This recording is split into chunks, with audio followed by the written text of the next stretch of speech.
mendapat kesempatan dengan berbagi dengan Bunda Sudi.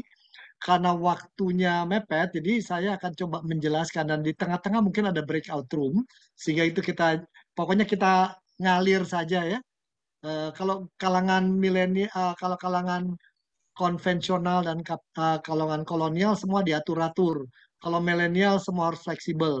Dan kadang-kadang GKI itu kolonial bukan, milenial bukan, tapi terpental gitu ya. Bukan kolonial, bukan milenial, tapi terpental.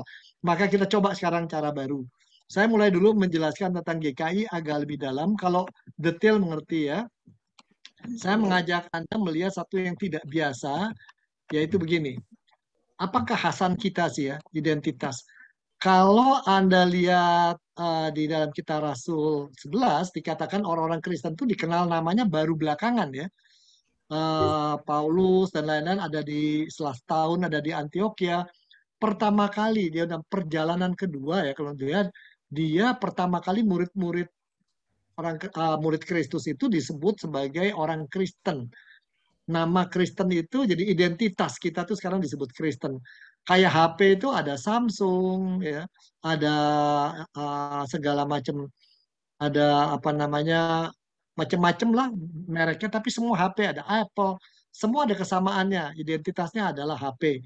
Juga kadang-kadang yang namanya Kristen tuh kayak apa sih identitasnya? Di Jawa Timur, sekitar Banyuwangi, ada kelompok namanya Isawiyah. Kalau Anda lihat mereka kemana-mana pakai sarung, pakai kopiah, dan kalau itu kayak orang ngaji itu ya. Jadi bisa saja mereka Bismillahirrahmanirrahim. Bisa saja mereka mengatakan itu asyhadu ilaha ilaha isalah anak Allah. Bisa begitu ya. Tiap hari mereka tausiah. Jadi ajaran agama, tapi yang dibicarakan Tuhan Yesus dan Alkitab dan Roh Kudus. Tapi mereka menyebut Isawiyah, kami penyembah Isa dan pengikut Isa. Semua persis seperti kita, cuma caranya beda. Cara sembayangnya beda, cara ini. Tapi identitas mereka, walaupun tampilan dari luar, Anda pasti mereka pikir Muslim. Tapi begitu tahunya mereka adalah orang Kristen dari mana? Identitas pertama adalah, yaitu mereka lihat Tuhan Yesus sebagai putra Allah. Dan mereka percaya pada Roh Kudus dengan sangat mendalam, dan baca Alkitab, dan sangat menerapkan hukum kasih. Nah ini menarik. Itu ada identitasnya jelas bahwa karena itu disebut Kristen. Tapi ada menarik, kalau GKI identitasnya apa? Sebab pernah satu hari saya memimpin komisi pemuda di gereja kami. Dan di pemuda itu dinyanyikan beberapa lagu. Jadi kalau di pemuda itu yang votum salamnya mereka, yang pimpin lagu kita cuma khotbah doang. Tapi beberapa khotbah dengar salah satu penatua baru kami berkata, dia rupanya bekas dari HKBP. Pak, ini bukan lagunya GKI ini lagu persekutuan. Saya diam. Dia agak terganggu dengan itu semua. Tapi di akhir kebaktian saya bilang, Pak, Bapak pernah tahu lagu Kidung Jemaat? Ya itu semua kami pakai di Indonesia. Pernah dengar nyanyian Kidung Baru? Itu GKI buat itu. Oh ya, saya tahu deh. Saya buka di halaman. Ini lagu yang kita nyanyikan tuh tadi dari sini.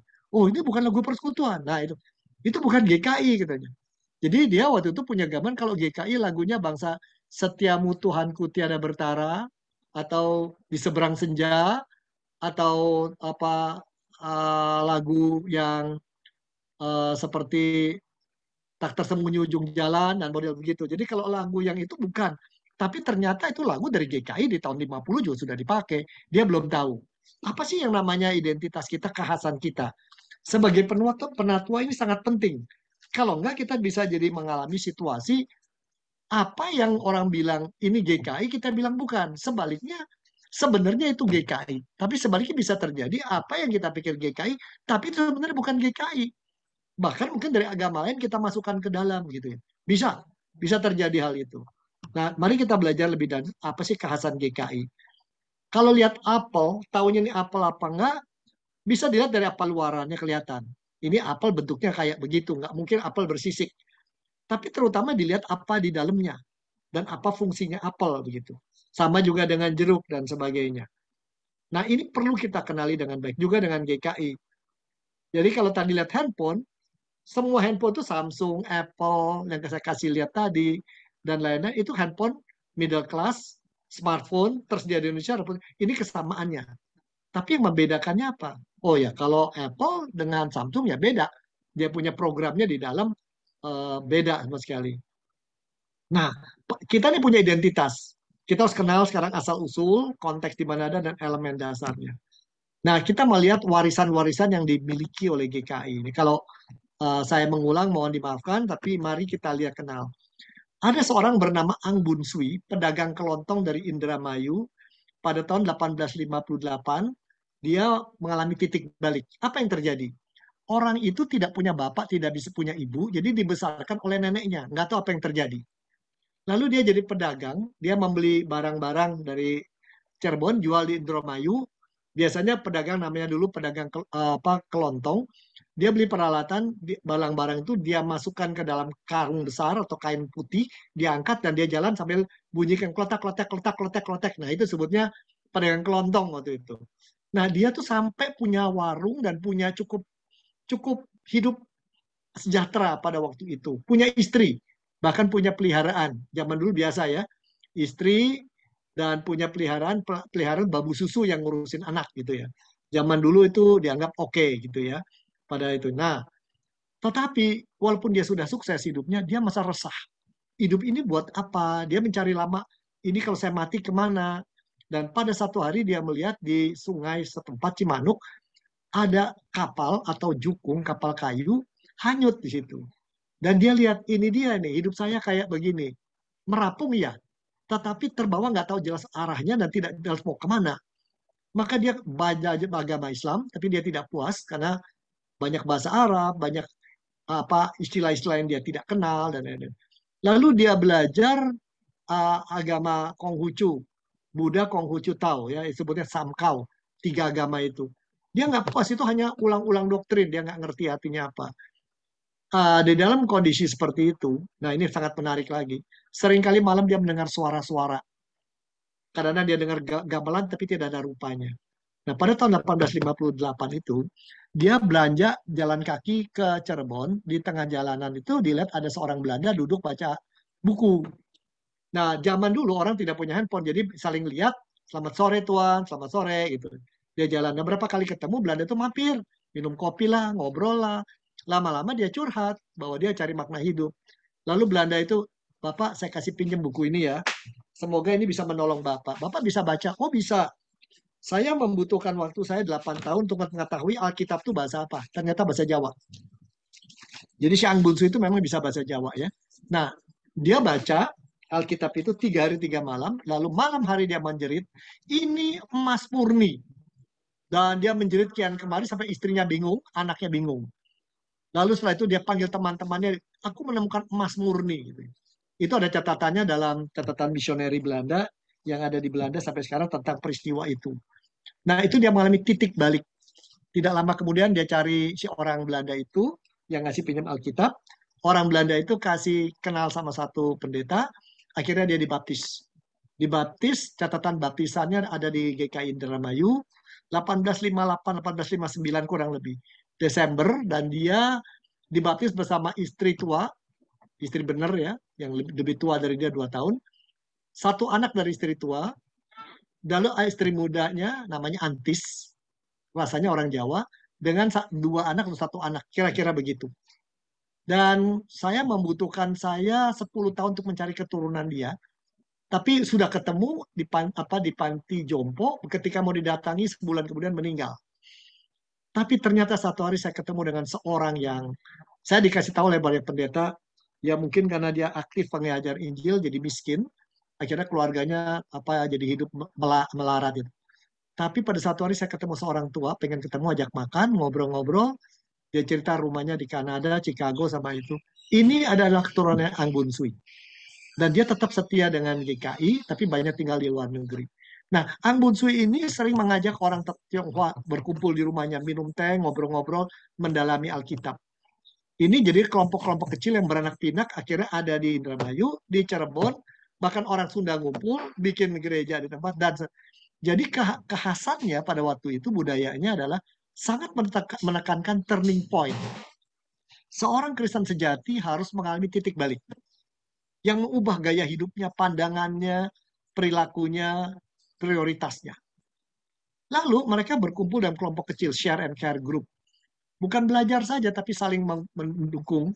Dan ini bertumbuh kemana-mana. Bahkan ada yang belum Kristen, ikut di sana terus bikin juga cell group. Lucu ini, menarik sekali. Tapi gara-gara dia banyak orang tobat. Sampai sekarang ada tuh. Yang tobat malah orang-orang orang-orang Sunda di sana gitu ya. Nah, kemudian setelah berapa lama barulah mereka kontak-kontakan dengan Belanda ya.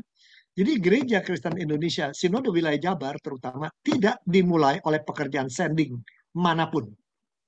Namun karena Tuhan memilih seorang Tionghoa pertama di Pulau Jawa yang menerima iman Kristiani dan menghasilkan gerejanya. Jadi ini tolong diingat sebagai identitas kekhasan kita. Kita tidak berakar pada Belanda, tidak berakar pada sending manapun. Dan ini di dunia, sekali lagi tolong diingat, di dunia, kalau Anda belajar misiologi atau ilmu tentang misi, ini peristiwa yang satu-satunya. Di tempat lain semua dimulai oleh misioneri, lalu ada namanya perkembangan. Dan tidak diatur oleh misioneri. Jadi inilah gereja yang self-governing, memerintah diri sendiri, self-propagating, mengembangkan diri sendiri, dan self-funding, membiayai diri sendiri. Ya, dan kekhasan warisan waktu itu adalah orang sangat akrab dengan Alkitab. Benar-benar orang mendalami Alkitab. Baca Alkitab tiap hari. Saya ada contohnya, sisanya istri mertua saya, almarhum ibu mertua, waktu meninggal di buku hariannya, saya lihat selama 30 tahun Alkitab dicatat, tiap hari dia baca satu ayat dan dia bikin renungan pendek buat dirinya. Saya bayangkan, mertua saya adalah orang yang tadi ditanya tanggal berapa meninggal, tanggal berapa GKI disatukan, saya diam karena beliau yang memimpin rapat penyatuan itu. Tanggal 27 malam dia pulang, tanggal 28 dia kembali untuk rapat dan tabrakan dan meninggal. Pendeta Clement Suleman ya, dia juga ketua PGI dan dosen STT Jakarta. Nah, keakraban dengan Alkitab tuh ibu mertua tuh kelihatan sekali. Jadi kalau orang GKI, apalagi mau jadi penatua, nggak pernah baca Alkitab sampai katam, sampai habis. Itu di zaman dulu dianggap ini bukan penatua ini. Ini kakak tua, barangkali begitu, cuma bisa membeo gitu ya. Lalu orang GKI itu pada waktu itu di awalnya adalah sangat swadaya. Dan ini bukan formalitasnya sistem-sistem kayak kita, nggak ada. Ini gerakan. Dan ini sangat bertumbuh pada awam. Nah ini nanti kita lihat ya. Dan ini kelompok rumahan dan informalnya kuat sekali. Jadi warna gerakan, awam, swadaya, dekat Alkitab, ini adalah warna aslinya GKI. Ini warisan pertama. Dan menarik, walaupun dimulai orang Tionghoa, kalau Anda lihat GKI Pengampon, di tahun 1910, jumlah orang Ambon di dalam warga jemaat dan jumlah orang Jawa Tegal sudah cukup banyak. Bahkan ada orang Sunda. Bahkan kalau ada ke Ciamis, itu campur. Tapi kemudian Belanda memisahkan. Belanda tidak mau itu disatukan. Nggak tahu kenapa ya. Jadi polisinya Belanda. Ini warisan pertama di awal abad 1858 barangkali sampai 1920-an. Tetapi kemudian mulailah Belanda masuk. Sebenarnya warisan kedua, Belanda tidak ada rencana masuk ke dalam pelayanan bagi orang Tionghoa. Dia datang waktu itu Belanda berpikir orang Indonesia yang disebut bumi putra miskin karena diperas oleh VOC sama para bupati-bupati dan residen dan orang Tionghoa dipajaki gitu ya. Jadi justru untuk memberdayakan idealisme Belanda bikin etika politik, membangun sekolah kedokteran, membangun sekolah rakyat dan lain-lain. Jadi orang Tionghoa tidak biasa, tapi melihat orang Tionghoa berkembang, sedangkan di Jawa Barat tidak ada keberhasilan besar untuk masuk ke tengah orang Sunda, makanya Belanda ikut masuk ke tengah kelompok Tionghoa ini. Di sini ada hal yang baik, ya, yaitu belajar mengenai tata kelola gereja yang lebih rapi dan formal, ajarannya lebih logis dan lain-lain. Nah, ini warna mereka adalah kerja keras, pastor sentris mulailah. Kalau tadinya berpusat pada gerakan awam, sekarang peranan pendeta penting nih. Apalagi pendeta yang punya ilmu banyak. Lalu mulai formal dan hierarki terasa. Belanda, Tionghoa, Bumi Putra. Nah, cara berpikir itu ada. Sebelumnya nggak ada. Sebelumnya nggak ada. Orang pedagang kan nggak peduli siapa kamu, siapa ya. Pokoknya kita sama. Selama saling bisa kerja sama. Jadi ini mulailah ada gini dan sampai 1930-an barangkali warna ini kuat. Nah, tetapi ada lagi peristiwa menarik. Ang Butsui dan kawan-kawannya menguasai beberapa bahasa. Melayu, bahasa Hokkien, Mandarin mungkin tidak ya. Bahasa suku, tapi bukan bahasa nasional. Apalagi nulis pasti nggak bisa lah ya. Karena orang Tionghoa itu punya puluhan ribu huruf. Kalau bisa baca koran, Anda harus menguasai 3.000 huruf. Jadi kalau belum SMA, susah, orang nggak bisa baca koran di sana. Nah, ini Ang Bun Sui bahasanya bahasa suku, bahasa Hokkien namanya. Lalu mereka juga bisa bahasa Sunda, Jawa, dan Belanda. Ya, tapi sehari pakai bahasa Melayu Pasar. Dan ketika gereja ini berdiri, akhirnya menjadi gereja namanya Tionghoa Kitokahwe atau Persekutuan Agama Orang Tionghoa, ya. Dan kemudian ini mereka mengatakan kami tidak mau hanya orang Tionghoa, maka mulailah masuk di GK itu dan kemudian hari akan menjadi gereja Kristen Indonesia. Ini aneh ya. Di masyarakat yang hierarkis itu pandangan mereka menyatukan diri dengan apa yang disebut bumi putra yang bodoh zaman itu. Mereka mau menyatu dengan mereka, mulailah masuk bermacam-macam warna budaya, terutama tata krama dan nilai Indonesia yang diwarnai oleh bahasa Jawa dan Sunda. Ya, ini begitu. Jadi warna Jawa dan Sundanya unggah-ungguh, sungkanan, bercanda, kedekatan, pemaaf, toleran, komunal, agak feodalistis ya sama orang tua. Ini mulai masuk ke dalam, bercampur. Dan sejauh itu tidak ada masalah karena mirip. Budaya Tionghoa Peranakan mirip dengan itu. Beda dengan Tionghoa Totok yang pakai bahasa Mandarin ya. Harus dicatat orang Tionghoa Totok dengan orang Tionghoa yang pakai Peranakan tuh yang sudah 2 generasi, 3 generasi di Indonesia. Atau tidak lagi bisa bahasa Mandarin dengan baik. Bisa bahasa sukunya, di Tiongkok tuh ada 28 suku kalau saya nggak salah ya. Itu beda-beda bahasanya. Tapi kalau bahasa Mandarin penyatuan, yang bisa bahasa Mandarin biasanya memandang rendah yang tidak bisa bahasa Mandarin. Sedangkan yang peranakan ini udah rata-rata nggak bisa, walaupun bisa bahasa Sunda. Nah, mereka bercampur dengan budaya Jawa Sunda, itu tidak ada masalah. Nyaman aja gitu ya. Nah, ini menarik. Dengan yang totok memandang rendah orang peranakan, apalagi yang bukan Tionghoa. Nah, itu. Jadi ini pengalaman tuh jadi bermacam. Lalu masuklah kelihatan di tahun 70-an, 60-an bahwa orang-orang GKI umumnya dari kota-kota besar. Muncullah budaya kota yang disebut urban kultur. Orang manusia perkotaan ciri-cirinya punya khas sendiri, ya. Individualis, target oriented, ya, berkonten pada target dan sangat menekankan materi, kerapian dan lain-lain. Lalu masuk warisan kelima selain di 4 warisan itu. Budaya global dan digital. Ini terutama 80-90, ditambah tahun 80-90 juga muncul budaya dari gereja-gereja di luar Jawa dengan berbagai budayanya. Budaya Maluku masuk, budaya Batak masuk, dan macam-macam ya. Dan ini kita jadi kaya nih. Mau cari orang apa juga di kita ada gitu ya. Mau cari orang apa juga ada. Nah, ya ini dan kalau saya ada di Kayu Putih saat ini menarik sekali. Banyak perkawinan antar suku di kami. Dan ini bisa satu pihak kegembiraan, satu pihak kompleksitas sendiri. Sebab ada yang perkawinan antar suku, tapi pasangannya tidak mau ikut suku itu gitu ya. Dan pernah ada satu GKI minta tolong pada saya, anaknya laki satu-satunya, pria, menikah dengan seorang gadis Tionghoa.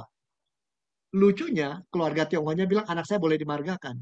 Si anak pria itu tidak besar di GKI. Wanitanya besar. Si pria itu dibesarkan di GBI. Dan GBI menganggap budaya suku tidak baik. Jadi si pria itu tidak mau diadatkan. Saya ajak ngomong kalau kau tidak diadatkan nanti anakmu gimana? Enggak ada tuh buang waktu dan berkeras si pria itu. Nah, ini menarik sekali. Di tempat kami juga ada kecenderungan ada beberapa perkawinan yang tidak mau diadatkan, saya ajak bicara. Lihat adat dari sudut esensi, jangan hanya tampil. Nah, itu tahun 80-90. Sekarang masuk budaya kelima, budaya global digital.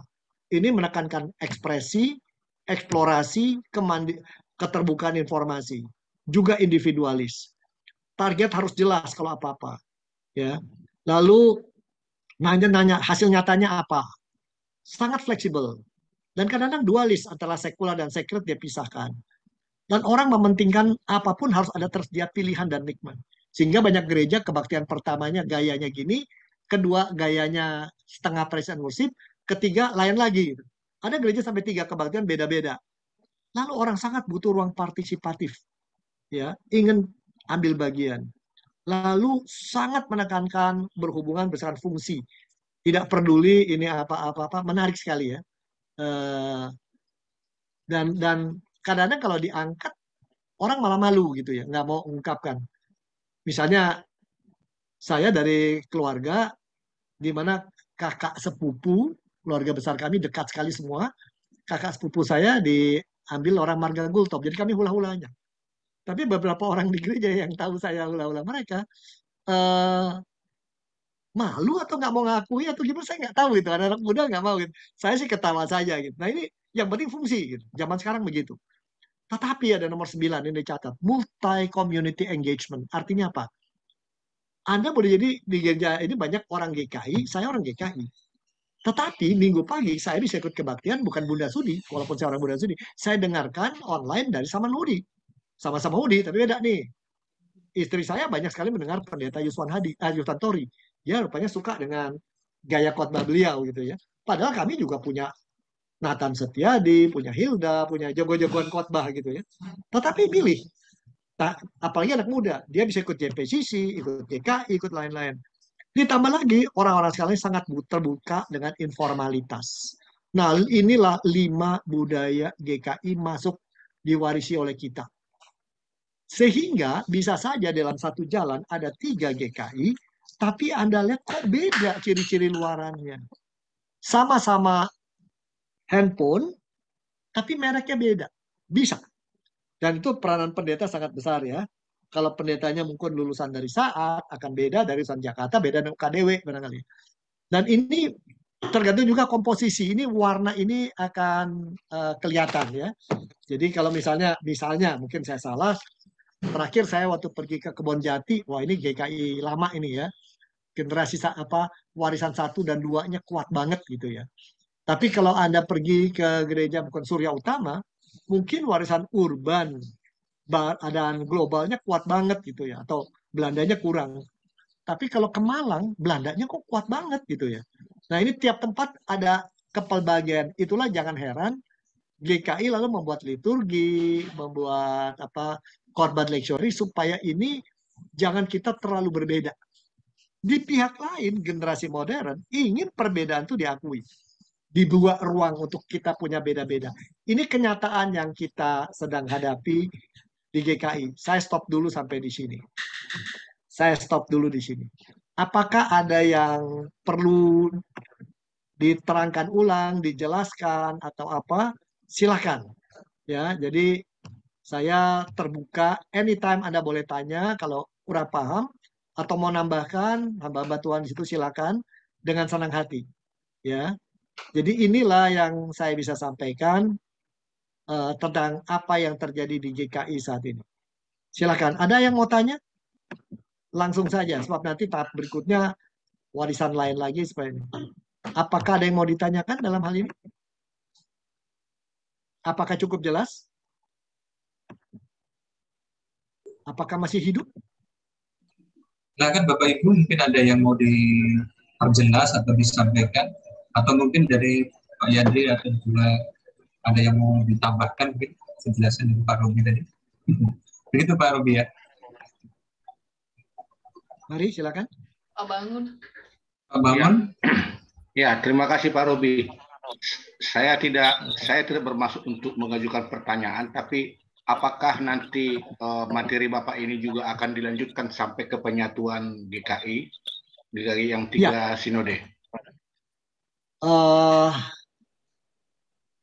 Tergantung pertanyaan Bapak lah. Soal kalau mau bicara GKI ini waktunya begini nggak mungkin lah, terlalu pendek ini ya. Kalau di Bandung saya membawakan ini bisa sampai 2 hari penuh gitu ya. Itu sejarahnya GKI kekayaannya luar biasa. Baca aja bukunya yang kami tulis itu mengenai warisan kelam dan bebas dari warisan kelam. Itu aja berapa? 250 halaman per itu ya. Ini baru saya kasih gambar yang gambar. Sekarang saya sudah maju lagi GKI di masa digital sedang menulis ke sana gitu ya. Jadi kalau mau sejarah kenapa penyatuan, silakan kita jelaskan ya. Nah, atau pendek saja, kalau bicara GKI Jatim dan Jateng beda. Ya. Jawa Timur itu dimulai juga dengan seorang yang menemukan dia kerja di pabrik petasan kembang api. Dia pakai kertas digulung-gulung, pakai kemesiu apa, dan ketika ngegulung ketemu sulit tulisan. Itu dari sepotong ayat Alkitab. Ya. Saya nggak ingat ayat Alkitabnya apa kalau nggak salah aku memilih kau atau apa. Dan dia tanya kemana-mana ini artinya apa? Nggak ada. Akhirnya ketemu dengan seseorang di Pulau Madura, seorang Indonesia asli, dan orang itu menjelaskan ayat itu. Dia pendeta di sana, misionaris di Madura.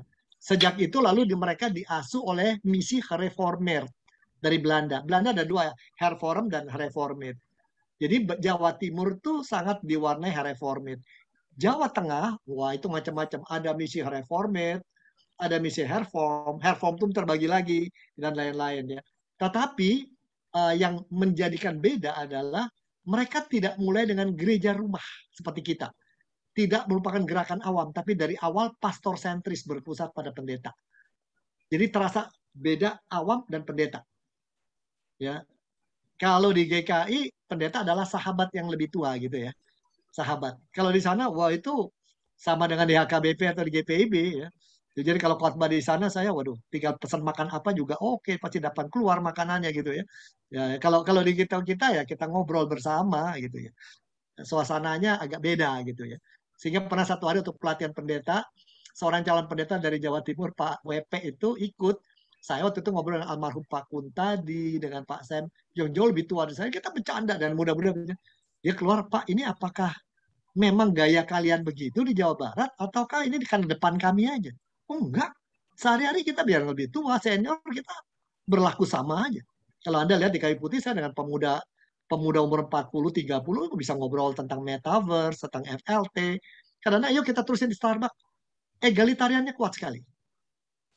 Ya, sehingga nanti kita lihat dalam catatan saya waktu di KKSW, pendeta-pendeta yang bersahabat, friendly, yang meletakkan diri sebagai sahabat, umumnya lebih berhasil daripada yang meletakkan dengan jenjang, yang ngasih tahu gitu ya, dan lain-lain begitu. Jadi ini menarik sekali. Informalitas tinggi sekali di dalam wujud GKI gitu ya. Kira-kira begitu Pak gambarannya. Nah jadi waktu menyatukan ada kesulitan ya. Jadi ada kesulitan pertama adalah dengan Jawa Timur kita nggak ada kesulitan besar karena pengaruh reformat di sana tidak sekencang di Jawa Tengah. Dan entah gimana beberapa orang GKI yang dulunya tokoh ada di Jawa Timur sehingga mudah kerjasama. Misalnya yang nanya Pak Ben ya, Benyamin Gunawan ya, almarhum. Itu aslinya dari Bogor itu. Jadi kita nggak ada masalah. Dengan Jawa Tengah terasa sekali tata mengelola gereja beda, cara pengambilan keputusan beda, cara memaknai dana itu beda. Sehingga di awal-awal banyak sekali dan mereka punya tiap gereja bisa punya yayasan sendiri. Misalnya di Magelang aja, 2 GKI masing-masing bisa punya gereja sendiri-sendiri. Dan di berbagai gereja di Jawa Tengah, termasuk GKI dan bukan, biasanya satu gereja ada beberapa orang yang punya donatur yang kuat, sekitar pendeta, dan ini menjadi tim pengambil keputusan. Yang lain ada, tapi sebenarnya pengambil keputusan ini, inner circle. Ada inner circle, ada di luar. Nah, yang lain kita nggak begitu. Itu kesan kami. Tapi menurut Jawa Tengah, kami ini di Jawa Barat tuh kelihatannya kok terlalu loose gitu ya. Nah, itu butuh waktu lama penyatuan.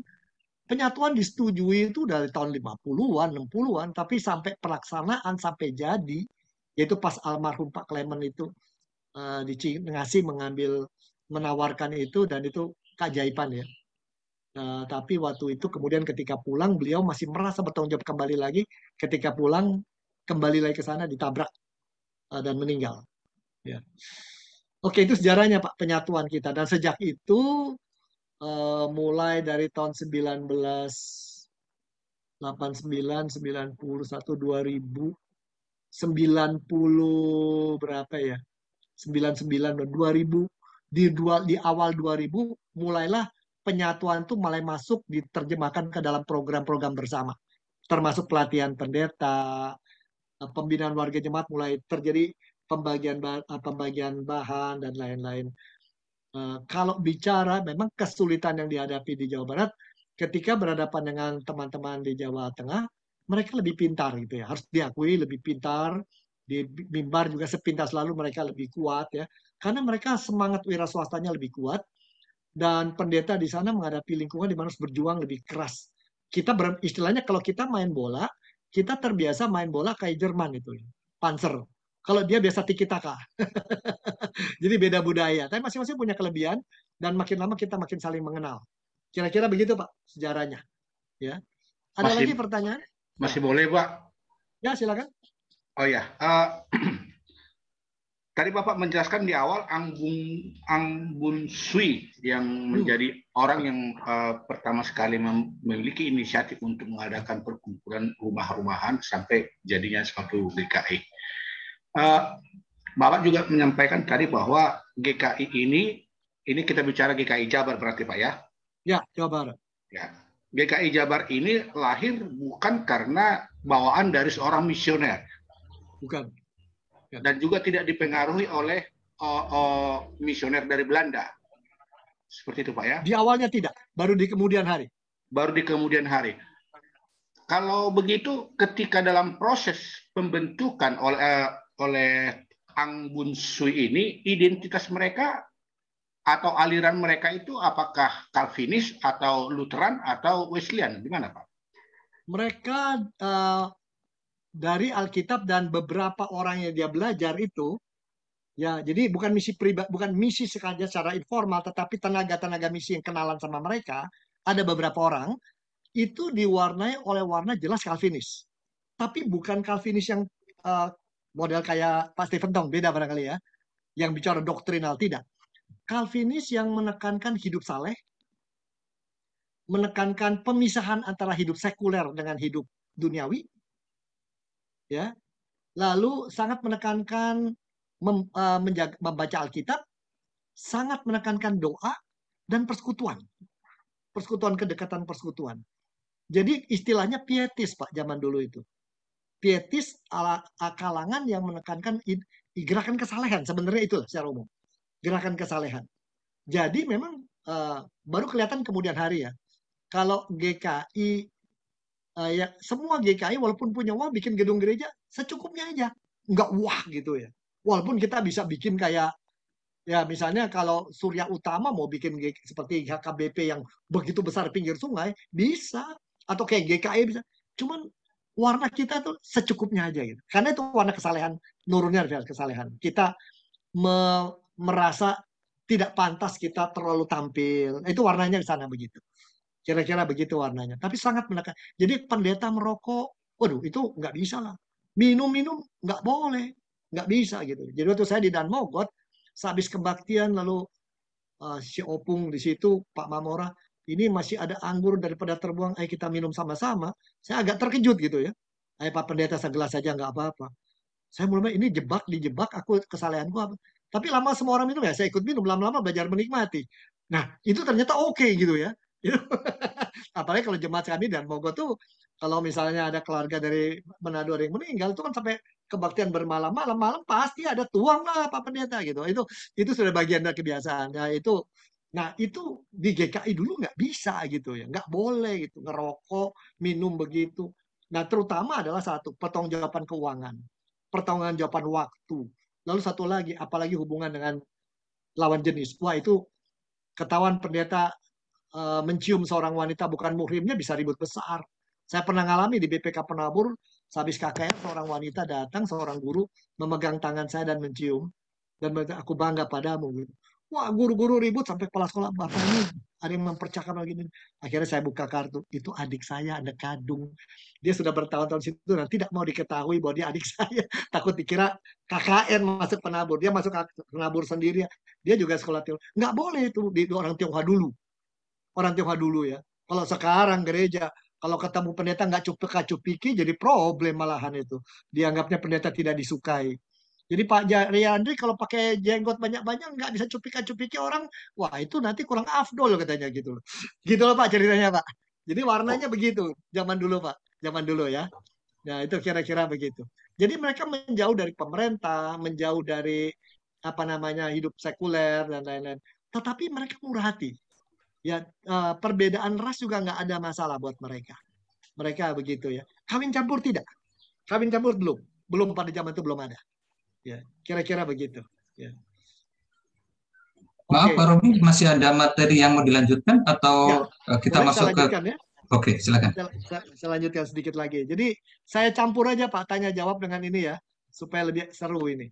Nah, tapi mari kita lihat apa yang menjadi warisan hidup spiritual, cara mereka memaknai hidup, hubungan dengan Tuhan, dan lain-lain. Nah, dalam soal spiritualitas itu hubungan dengan Tuhan, perubahan yang kita alami, lalu dampak pada orang luar, apakah kita menginspirasi atau tidak gitu. Nah, GKI memiliki pandangan tentang Tuhan, bagaimana ia menyampaikan siapa dirinya dan kehendaknya. Ya, jadi ini sangat menarik. Ya, GKI juga memiliki warisan tentang hal yang dianggap bernilai atau tidak bernilai.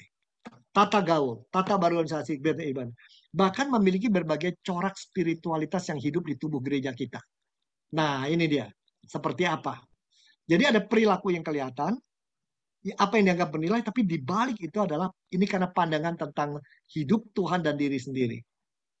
Jadi kira-kira secara pendek demikian ya. Termasuk apa sih buat gereja yang berhasil, GKI punya pandangan itu. Walaupun tidak mungkin diungkapkan secara eksplisit. Ya. Nah, yang paling gampang kalau melihat nilai GKI apa? Jarak kekuasaan atau status itu sempit. Jadi orang berkuasa tidak berkuasa harus sempit, orang bisa diakses ya. Kedua, individualitas ada tapi nggak terlalu besar. Pikiran selalu jangka pendek dan panjang seimbang. Tapi GKI sangat menekankan kesetiaan, kejujuran, pengorbanan diri. Sangat mementingkan pemeliharaan materi. Kalau pendeta misalnya jangan pernah ngomong tentang materi untuk dirinya sendiri, itu bisa jadi problem. Nah ini kan. Tapi di balik itu adalah pandangan mengenai hidup, Tuhan, diri sendiri, perasaan dan seterusnya. Nah mari kita lihat dulu ya. Nah jadi spiritual itu tuh sebenarnya suatu pengalaman personal terkoneksi dengan Tuhan dan yang mengalami ada gairah gitu, ada sesuatu yang mengalir dari dalam keluar dan lekat dengan seadanya, otentisitas.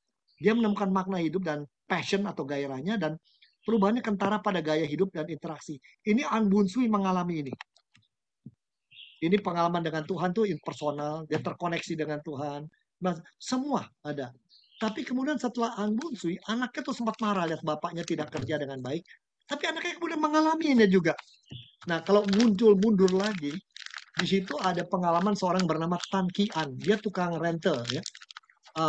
Jadi pinjamkan duit lalu rentenir itu. Tapi pada satu hari dia belum terlalu percaya Tuhan Yesus. Tapi pada satu hari ada sekelompok orang Sunda datang dan bertanya, kamu itu ini ya punya ilmu, tolong diajarin pada kamu. Ilmu apa gitu? Ya kami dengar you punya ilmu tentang apa gitu ya, renten apa ya. Kamu kan punya ilmu renten, ajaran kami bagaimana supaya punya renten yang bagus, bunga yang bagus. Renten itu bunga, interest. Orang Ang Boon Sui apa si Tan Ian menjelaskan orang-orang Sunda 5-6 orang, tetap nggak ngerti mereka. Akhirnya enggak, bukan itu yang kami maksud. Kamu jangan tutupi dong ilmumu.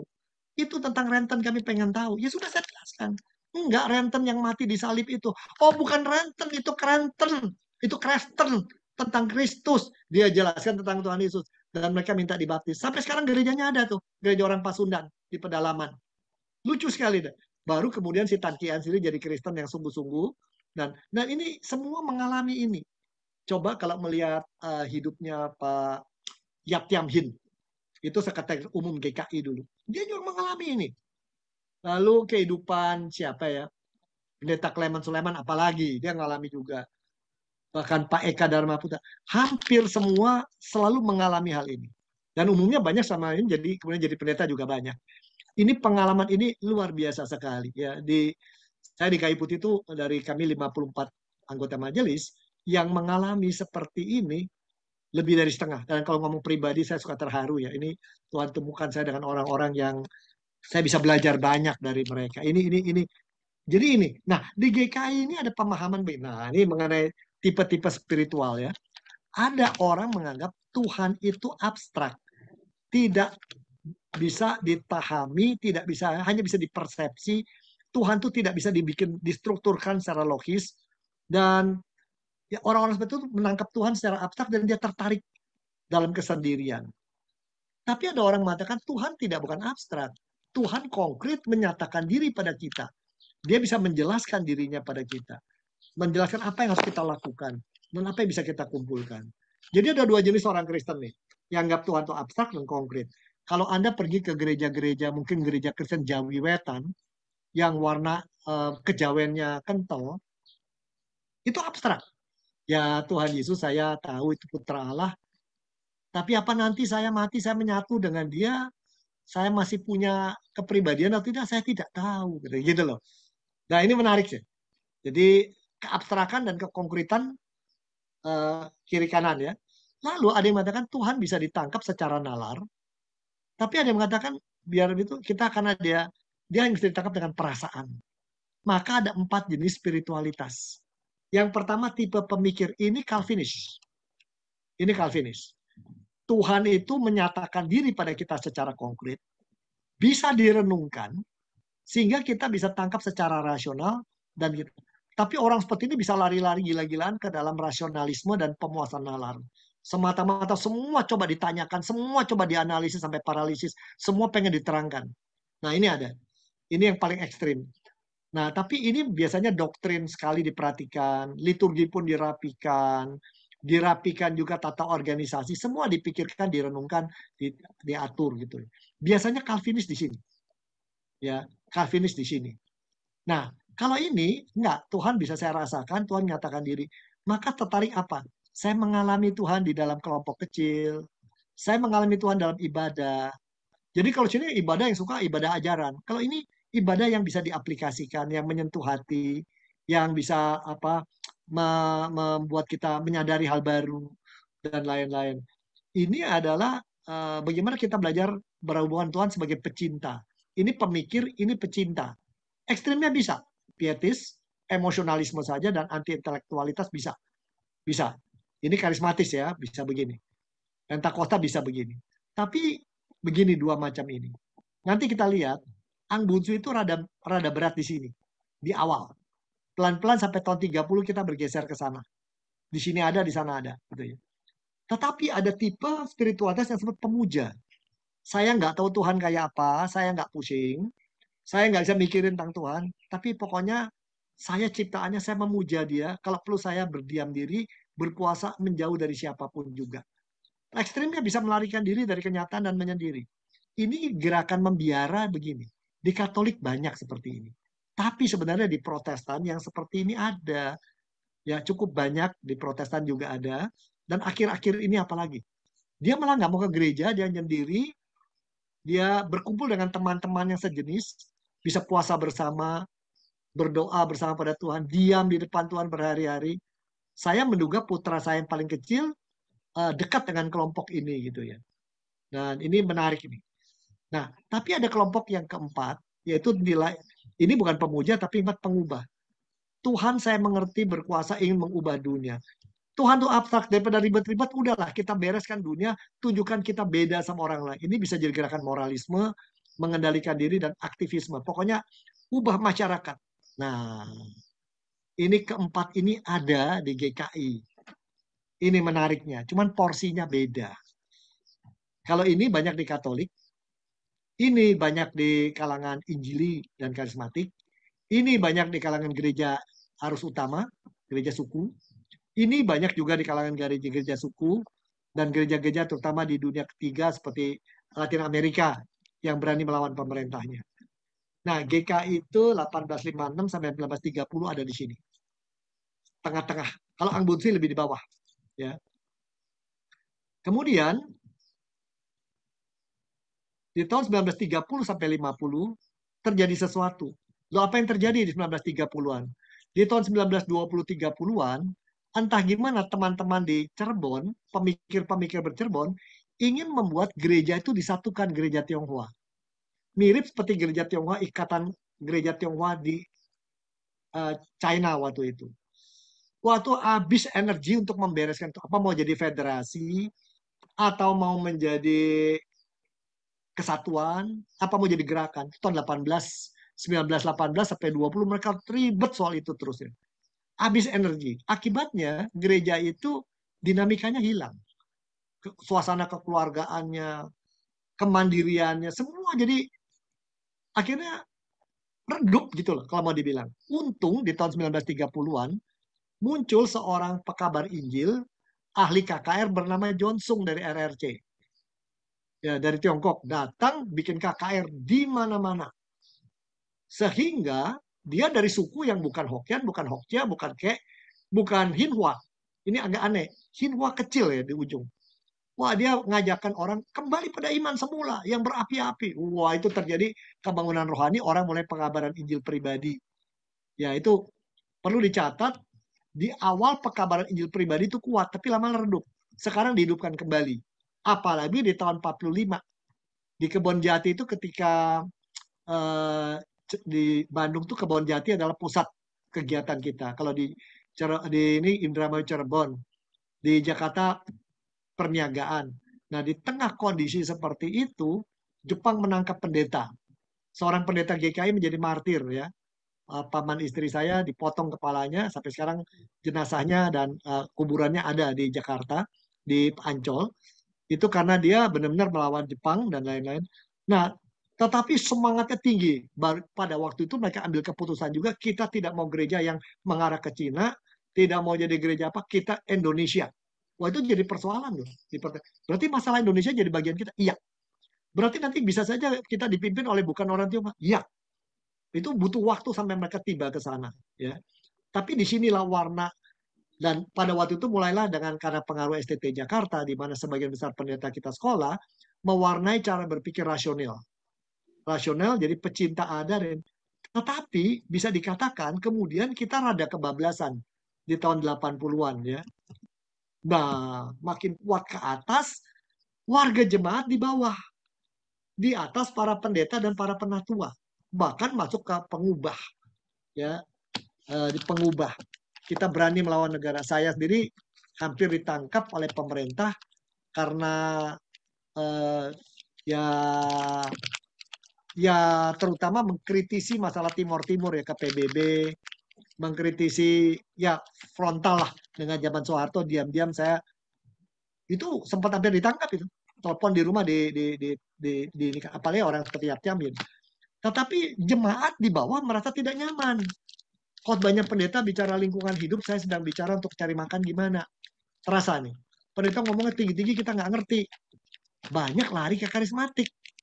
Muncullah gerakan gereja-gereja di warna karismatik. Entah dari sekolah mana, nggak tahu masuk ke dalam. Kalau nggak reform, mulailah kita mengalami ketegangan dengan kalangan itu. Terutama yang dialami Saman Hudi sama perniagaan. Nah, kita lanjut lagi. Nah, ini paling lihat. Di tahun 60-80 pemimpin di sana awamnya di sono. Terjadi satu hal yang menarik ini. Ini terjadi begini. Nah, kemudian terjadi lagi 90-an dengan bermacam-macam jenis awam. Ada awam yang datang dari gereja-gereja mainstream, dari gereja suku, entah gimana, masuk ke dalam GKI. Dan mereka biasa dengan nalar. Sedangkan awam yang muda dengan itu tetap di bawah. Awam pun terpecah dua. Pemimpin banyak yang sudah mulai masuk ke gerakan moral atau ke pemuja. Bahkan bikin seperti apa namanya doa berjalan di labirin, itu sudah mulai kan, dan lain-lain. Bisa disimpulkan jadi asal warisan GKI tipe spiritualitas pacinta. Jadi tempat emosi dalam ibadah sampai sekarang dirindukan orang. Jadi kalau khotbah tidak menyentuh emosi, hanya nalar, itu nggak buat orang GKI nggak kena. Budaya masyarakat yang warnanya macam-macam, tapi tekanan pada gerakan awam, informalitas, individu yang masa tersentuh oleh kasih Tuhan kuat luar biasa. Sangat kuat luar biasa. Akibatnya GKI apalagi dengan pluralitas yang besar jadi gereja yang mau belajar. Contohnya pada saat seperti pandemi ini ada gereja-gereja kita yang justru penghasilan dari persembahan meningkat. Kegiatan meningkat 2 kali lipat. Ya pendeta setengah mati capek. Ya. Nah tantangan kita adalah sekarang ada segmen-segmen berbeda dari jemaat kita layani, terutama generasi Y dan Z yang barangkali tidak mendapat cukup tempat di tengah gereja yang sangat berwarna generasi X. Mau nggak mau X-nya kuat ini nih. Ya. Saya nggak tahu berapa anggota majelis Anda yang berusia 35 ke bawah. Ada nggak sih berapa banyaknya? Mestinya kan cukup banyak karena dia banyak. Nyatanya di GKI sedikit sekali. Paling ada 2, ya 3. Kalau di kami dari 54 orang yang berusia 35 ke bawah berapa ya? paling 2-3. Padahal kita butuh mereka dan mereka lebih pintar barangkali ya. Ini menarik sekali. Nah, ini mengenai tanpa kita sadari kekhasan ini, kita bisa terjadi begini. Ya. Jadi ini secara spiritualitas kita beragam, secara ini juga ada, ya, secara ini juga ada. Ini membuat GKI satu pihak, Jawa Barat terutama, kompleks. Kompleks, di satu pihak jadi dinamis, jadi belajar terus. Karena kita belajar saling menghargai. Nah, ini di Jawa Barat terasa. Kalau di Jawa Timur, terkesan warna Tionghoanya sangat masih dominan. Apalagi Jawa Tengah. Kecuali Jawa Tengah yang ada di kota yang sangat besar kayak Jakarta. Jadi kita ini memang terasa kita sangat pluralitas. Dan buat kita itu oke. Nggak ada masalah dan itu bukan hal yang aneh gitu ya. Itu bukan aneh. Ya, jadi ini memang saya membayangkan ketika putra saya pacaran dengan seorang gadis Padang, saya bisa membayangkan kalau itu ada di Jawa Timur, saya bisa emeritus dini itu. Ya, kami sih tenang-tenang aja. Kita biarin aja. Dia sudah tahu apa yang benar dan salah. Dan benar pada akhirnya dia mengambil keputusan diri apa yang mau dilakukan gitu ya. Dan si gadis Padang juga kalau mau menjadi Kristen pun kita nggak dorong-dorong.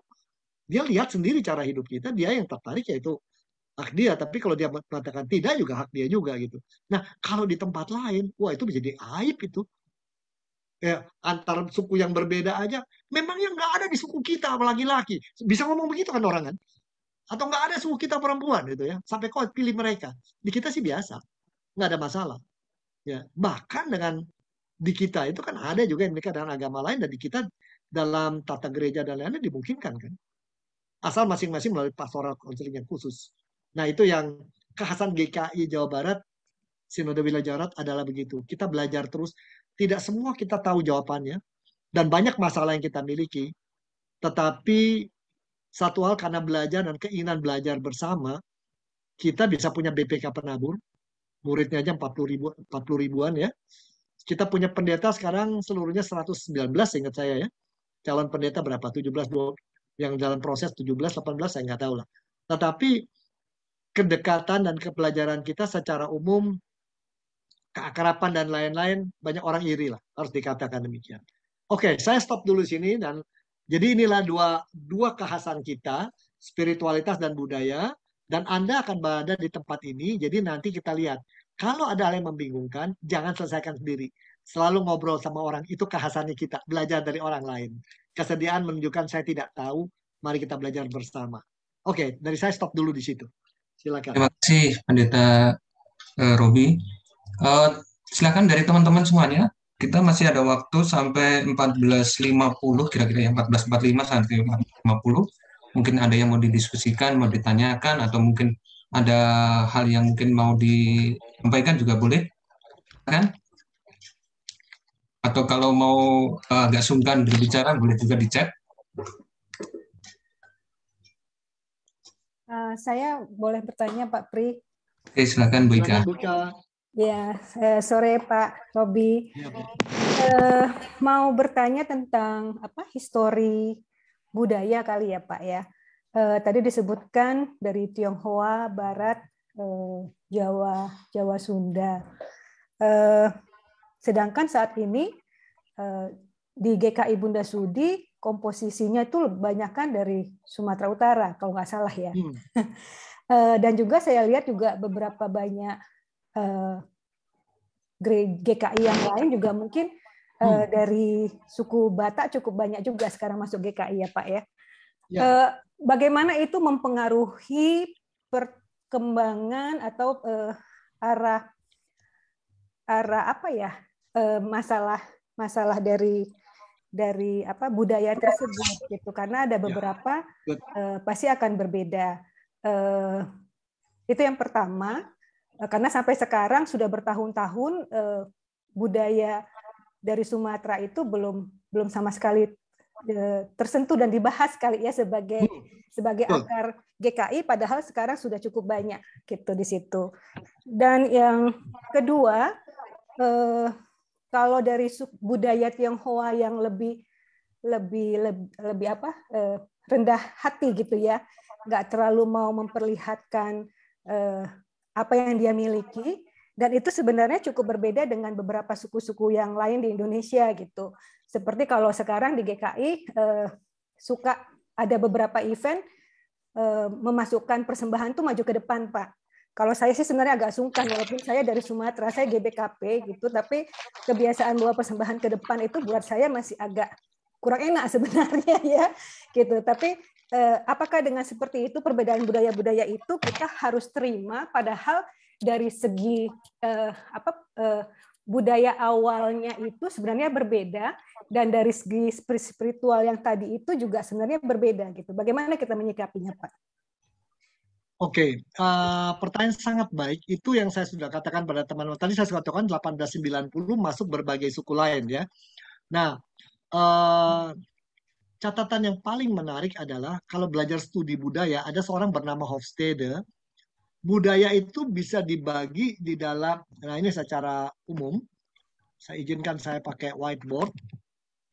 Budaya itu bisa dibagi ke dalam, ada budaya yang sangat menekankan maskulin, istilahnya yang dia pakai itu. Maskulin itu budaya yang penuh dengan persaingan, menunjukkan kelebihan masing-masing, menunjukkan berani konflik, berkompetisi lah. Tapi ada budaya yang feminin, istilah dia. Feminin itu budaya yang sangat merangkul, melindungi, memaafkan, dan lain-lain. Nah, ini sangat menarik ya. Itu dia katakan begitu oleh si Hofstede. Lalu ada budaya yang menekankan sesuatu itu harus terbuka, ekspresif. Kalau kamu dewasa, kamu berani mengungkapkan pendapatmu dan jangan takut, salah nggak apa-apa. Tapi ada budaya yang mengatakan sebaliknya. Orang yang dewasa itu orang yang bisa menahan diri. Diam dan tahu kapan mesti ngomong. ini kan udah jelas ini gitu ya. Nah, atau ini salah satunya. Nah, kalau ini ada 8, tapi daripada pusing, saya sederhanakan pakai teori yang lebih sederhana lagi. Ada budaya ekspresif dan menahan diri, tapi ada budaya yang istilahnya agresif.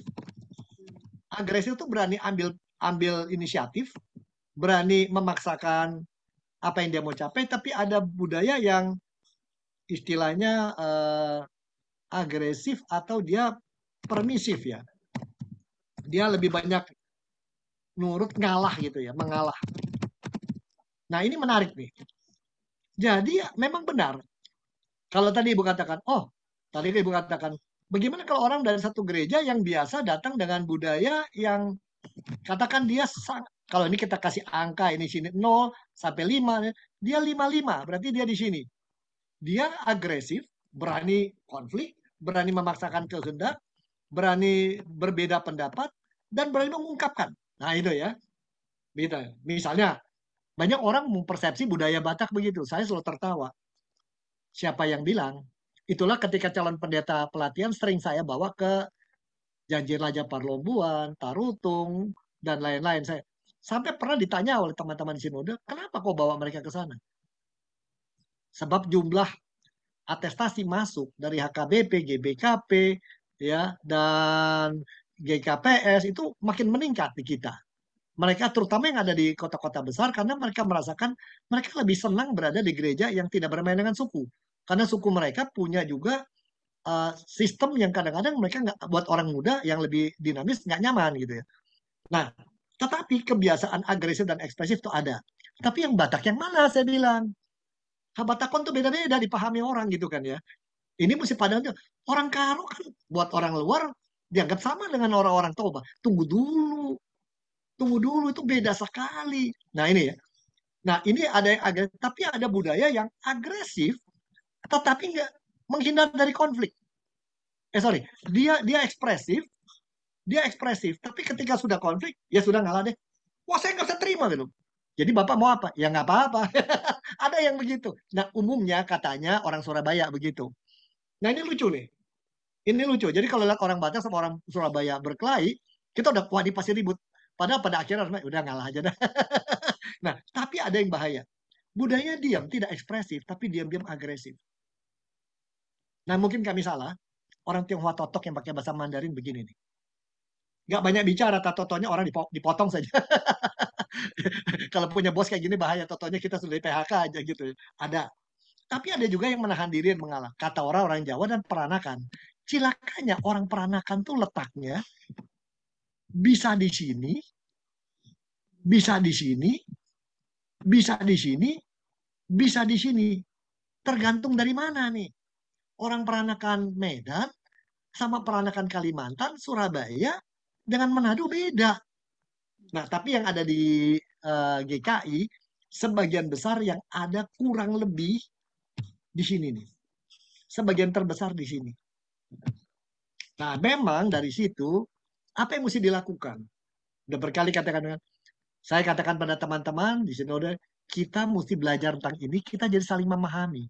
Kalau dia bicara keras ini tuh bukan karena dia mau dominasi, bukan dia minta hak, itu memang cara berpikir mereka karena mereka mengertinya gitu. Apalagi kalau mengatakan Hagabeon, Hamonangan segala macam gitu ya. Cuma nanti kita tolong. Baiknya Hamonangan dalam Kristus.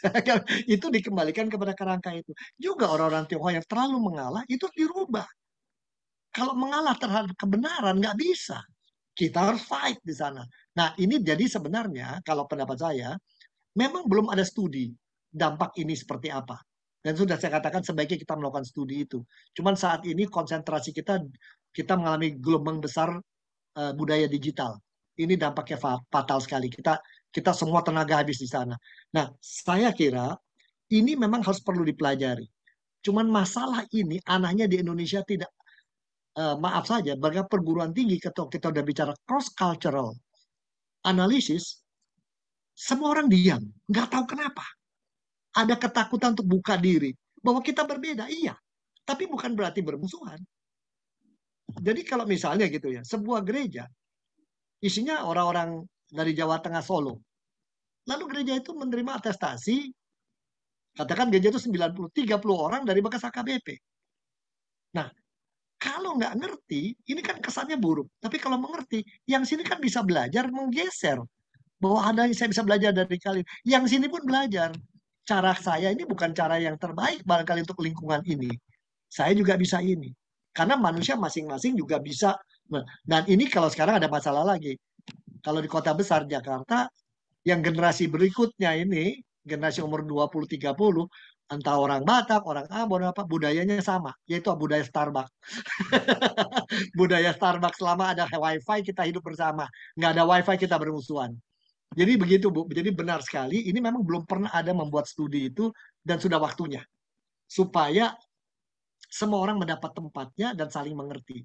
Dan ini kemarin kira-kira 2 bulan lalu Ibu Cordelia mengatakan, Pak sudah waktunya kita mendalami ini.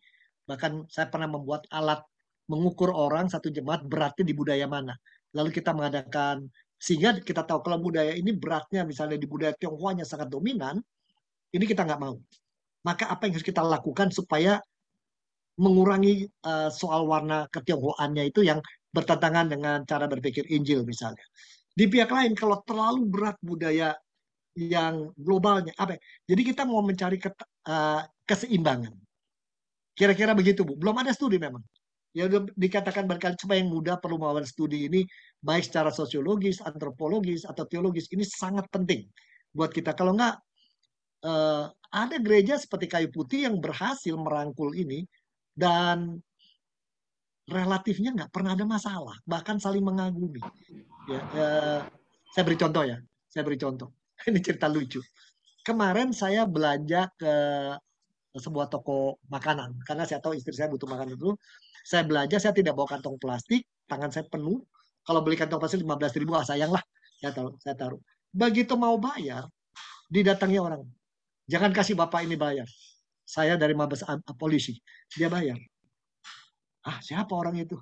Oh, ternyata anggota jahat Pak Pendeta. Apa kabar? Pak Pendeta nggak boleh bayar di sini. Itu satu tokoh ngeliati saya. Saya pakai oblong, pakai celana, untung celana blue jean aja ya, malu juga. Tapi bagaimana keluar di Pak Pendeta? Kalau perlu apa-apa bilanglah sama saya, sampai terharu sekali ya. Dan kita ada satu orang ibu apalagi, dia suaminya dulu pejabat penting, dia pernah jalan kaki ke gereja malam hanya mengantarkan uang 200-300 ribu. Ini untuk persembahan jemaat. Ya, dia nggak bisa pakai QR code. Jalan 1,5 kilometer, saya sampai, why? Pak, ini bukan masalah uang. Ini tiap hari tiap bulan saya menyisihkan sekian karena ini janji saya sama Tuhan. Dan di sini saya mengalami bagaimana Tuhan menyentuh hidup saya melalui khotbah di sini. Ini tanda terima kasih kan.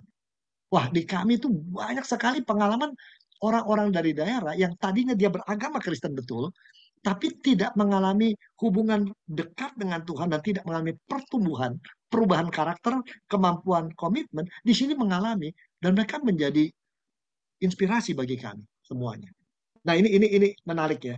Jadi ini yang bisa saling belajar ya. Kami menghidupkan semangat wirausaha misalnya, sangat menentangkan. Nah, memang kita akui ada jemaat-jemaat yang merasa ada budaya-budaya tertentu terlalu apa namanya ya, terlalu strong, terlalu kuat warnanya sehingga kami nggak biasa dengan itu. Nah, ini kita belajar kepekaan lah satu sama lain, bagaimana melakukan hal itu. Rasanya bisa. Dan justru ini yang membuat GKI bisa belajar karena adanya perbedaan. Kalau semua sama, yang penuh apa? Gereja Gosip Indonesia. Kalau semua sama kan gosip yang jalan. Kalau beda kan orang jadi belajar. Itu kelebihan kita, ya. Jadi sekalian tergantung. Kalau saya melihat perbedaan itu dan bahkan sangat-sangat sangat tajam perbedaan itu membuat kita harus belajar. Itu kesempatan buat kita. Itu yang belum tentu dialami gereja lain. Ya, jadi kita ini perbedaan latar belakang budaya, ada perbedaan spiritualitas yang ada, lalu nah sejauh ini GKI menyatukan dengan membuat sistem. Nah, sistem boleh, tapi kalau pendapat saya sistem hanya berlaku sampai beberapa tahun tertentu harus diperiksa, diubah. Kalau enggak, sistemnya ketinggalan. Dan kita khawatir menghadapi milenial ini. Ya. Oke, dari saya begitu jawabannya. Terima kasih Bu, pertanyaannya sangat baik. Ini siapa tahu nih Pak Yaryandri menulis tentang itu Pak Yaryandri. Orang sepintar Anda jangan diam aja lah. Mana bukunya? Ya, suruh dia menulis, kasih target. Wow, ada utang banyak. Ya, ada ilmu banyak-banyak. Ini Pak Yaryandri ini satu orang yang diam-diam pintar tapi nggak mau bagi-bagi ilmu nih. Ayo, tulislah. Ayo, Bung. Jadi merasa berutang sama Bapak. Ya, ada lagi pertanyaan, silakan. Ada lagi pertanyaan? Ya, Bapak Ibu, silakan jika ada pertanyaan. Kalau tidak ada, nanti saya yang nanya. Silakan Pak, monggo. Saya kasih kesempatan dulu yang lain. Bu Tirma mau nanya? Enggak? Kalau enggak ada, mungkin saya boleh bertanya Pak Robi ya? Silakan Pak. Ya, kebetulan karena saya juga di Bajem, jadi mungkin ada kaitan dengan Bajem Pak. Kalau di Bajem itu, kalau boleh dilihat juga sama seperti Bunda Sudi, di mana komposisi kalau dari sisi suku itu juga mayoritas Batak, kemudian ada juga Jawa, Tionghoa sangat kecil, hanya beberapa keluarga. Kemudian kalau dari sisi usia, itu mayoritas adalah usia produktif, 30 sampai dengan 50 begitu. Usia yang muda kebanyakan di luar kota, kemudian anak-anak remaja mungkin cukup banyak, lalu usida sebagian ada, kemudian mungkin itulah yang bisa diberikan gambaran secara latar belakang. Nah, pertanyaannya adalah karena kita juga punya keinginan untuk dewasa, menurut Pak Robi, apa yang bisa kita kuatkan dari hal-hal itu atau mungkin juga dari hal-hal yang lain supaya kita itu bisa makin kuat di satu bidang atau bukan juga tidak hanya satu bidang tapi makin kuat sehingga potensi untuk bisa dewasa atau mandiri itu bisa lebih cepat begitu. Terima kasih Pak. Ya, nanti mungkin di bagian kedua ketika aku dipanggil saya detailkan gereja yang sukses ukurannya apa, pilarnya bagaimana. Tapi secara pendek saja satu gereja akan orang banyak datang kalau gereja itu punya daya tarik.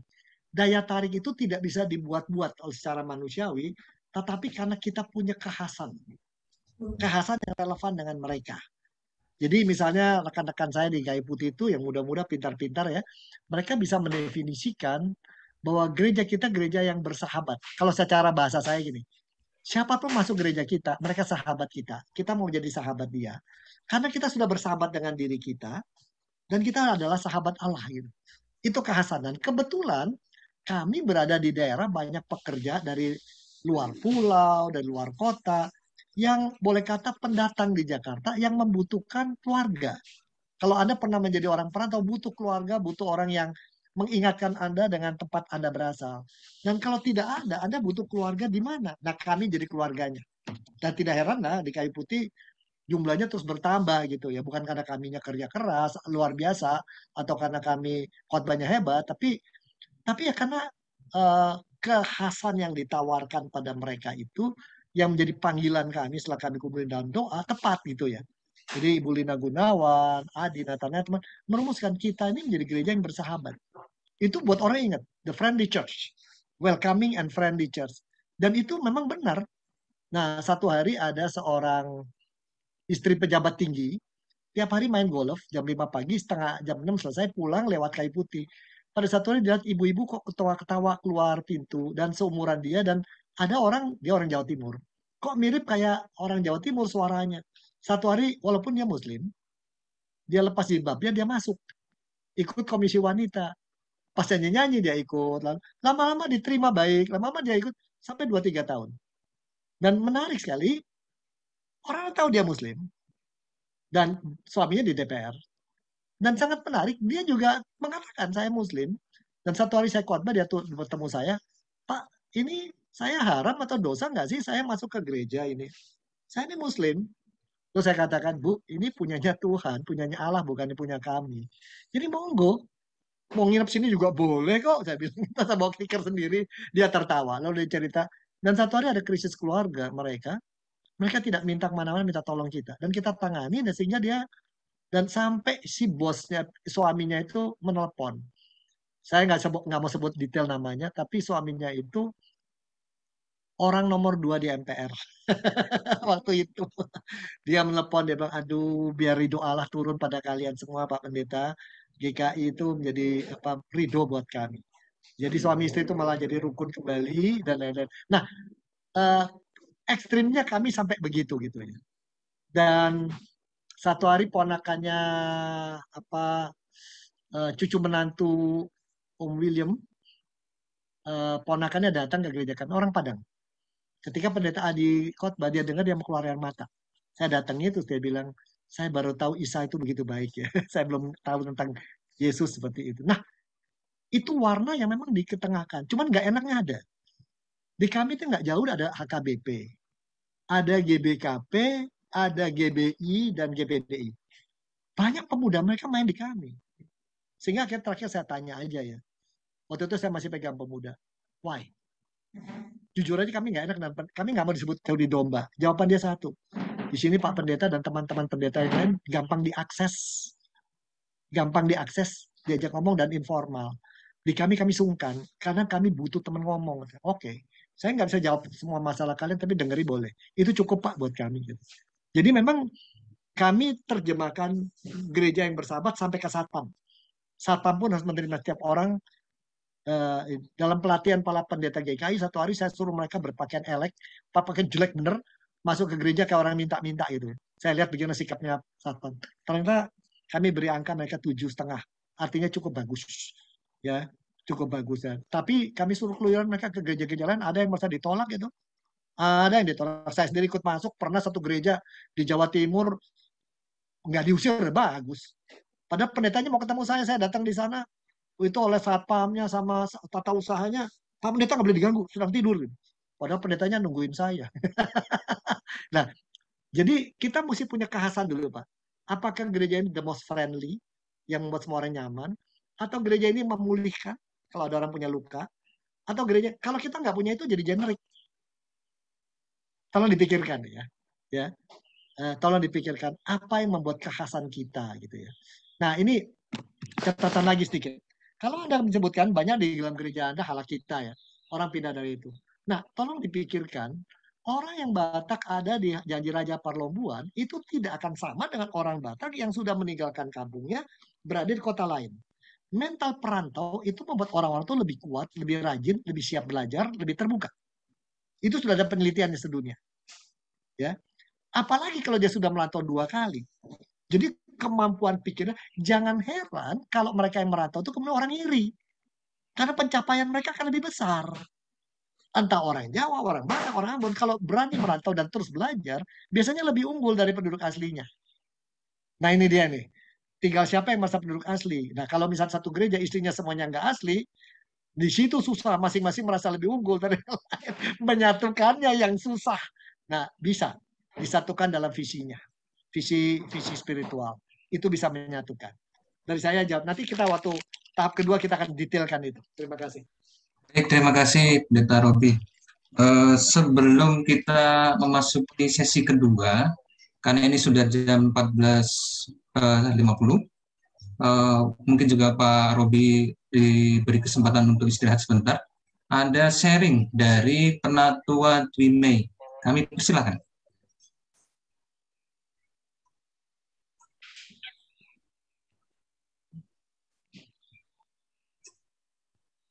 Silakan Bu Mei. Oke. Terima kasih Pak Prihadi. Selamat siang Bapak Ibu semuanya. Selamat siang Ibu. Pak Robi, Pak Yandri, Bu Nur, dan Bapak Ibu yang lainnya. Oke, terima kasih Pak Prihadi untuk waktunya. Mungkin nggak lama ya Pak ya, karena akan dilanjutkan dengan materi Pak Robi ya. Betul.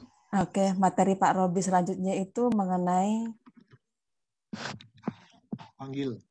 saya dipanggil ya. Ketika aku dipanggil, ya.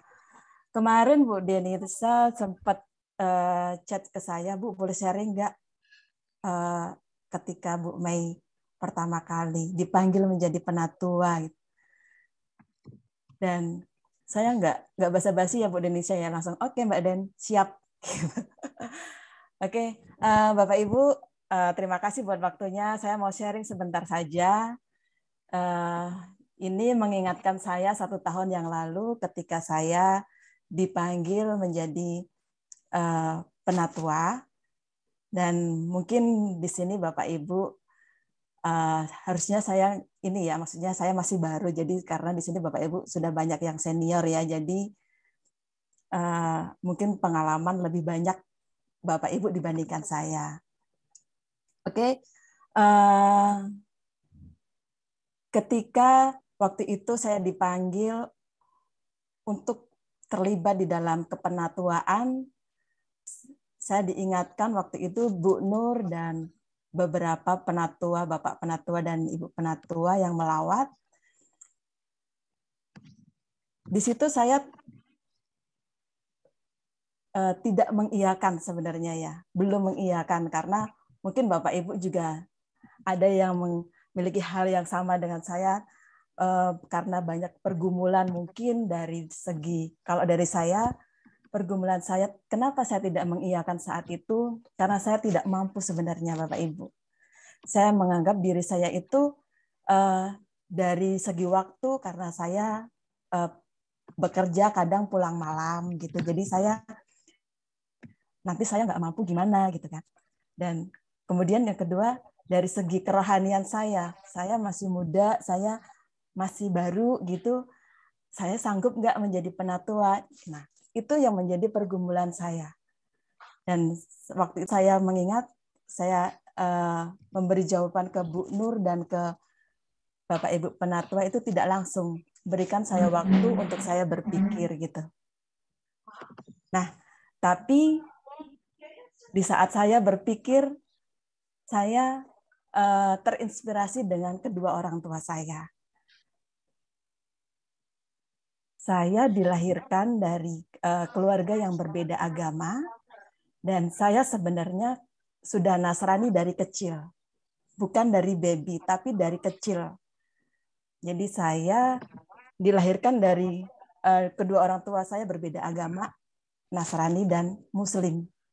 Tapi dari umur bayi sampai saya umur 6 tahun, sampai saya kelas 1 SD itu, aktivitas saya diberi kebebasan oleh orang tua saya. Setiap hari saya ke masjid, setiap hari Minggu saya ke gereja. Itu aktivitas dari kecil saya. Jadi ibu saya Muslim, papa saya Nasrani. Dan keluarga kami dari keluarga papa saya itu banyak yang sudah haji malahan. Nah, tapi di situ saya mengingat orang tua saya, ibu saya waktu saya masih kecil. Di saat itu saya ingat saya ikut ibu saya ke masjid. Jadi nanti kalau hari Minggu saya ikut papa saya ke gereja. Dan pendeta waktu itu keluarga kami dari GKJ ya Pak. Pendeta kami selalu melawat ibu saya. Jadi mereka tidak pernah berhenti-hentinya selalu melawat ibu saya untuk bersatu. Keluarga ini harus bersatu satu agama karena nanti mau dibawa kemana anak-anak ini, gitu. Jadi suatu saat ibu saya mengambil keputusan untuk menjadi pengikut Tuhan. Jadi di situ saya dan ibu saya baptis anak di saat usia 6 tahun dan 7 tahun, kakak saya 7 tahun. Kemudian ibu saya di situ mengaku percaya. Jadi keluarga kami, dari situlah kami terbentuk menjadi keluarga Nasrani. Nah, yang menjadi inspirasi saya kepada orang tua saya itu yaitu ibu saya. Ibu saya dulu rajin ke masjid, bahkan dia sebagai guru ngaji waktu mudanya. Nah, tetapi karena panggilan Tuhan yang dia putuskan waktu itu, jadi ibu saya menggali Alkitab itu semakin dalam, yang menjadikan pada tahun berapa itu ibu saya dipanggil menjadi majelis. Kalau di GKJ bahasanya majelis ya. Jadi ibu saya menjadi majelis sampai sekarang. Jadi setiap turun jabatan nanti naik lagi, turun jabatan nanti naik lagi gitu kalau di GKJ. Jadi yang menjadi inspirasi saya adalah ketekunan ibu saya sebenarnya. Karena dia sudah bukan dari kecilnya dia beragama Nasrani, tetapi dia menerima panggilan Tuhan untuk menjadi pengikut Tuhan. Terlebih lagi di saat dia diangkat menjadi majelis, ibu saya juga dengan kesungguhan hati menerima panggilan tersebut. Jadi pas kemarin saya bergumul untuk menjawab kepenatuaan iya atau tidak, saya sharing dengan ibu saya juga.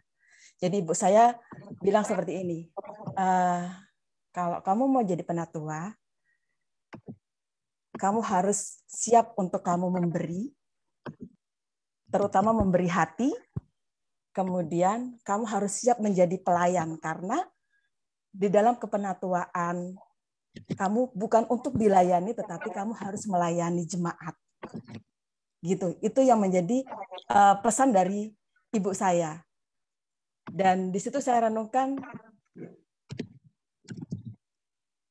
saya di tempat pekerjaan Tuhan sudah tempatkan saya bekerja di tempat yang bagus, keluarga saya sehat-sehat semuanya, gitu kan.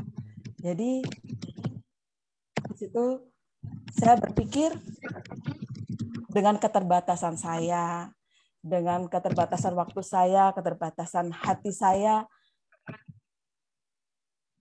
dan dengan dukungan dari keluarga suami saya dan keluarga saya, jadi akhirnya saya memutuskan untuk mengiyakan yang Ibu Nur tadi lawat. Jadi di sini untuk kepenatuaan, jujur saya bukan orang yang pinter ya Pak, Bu.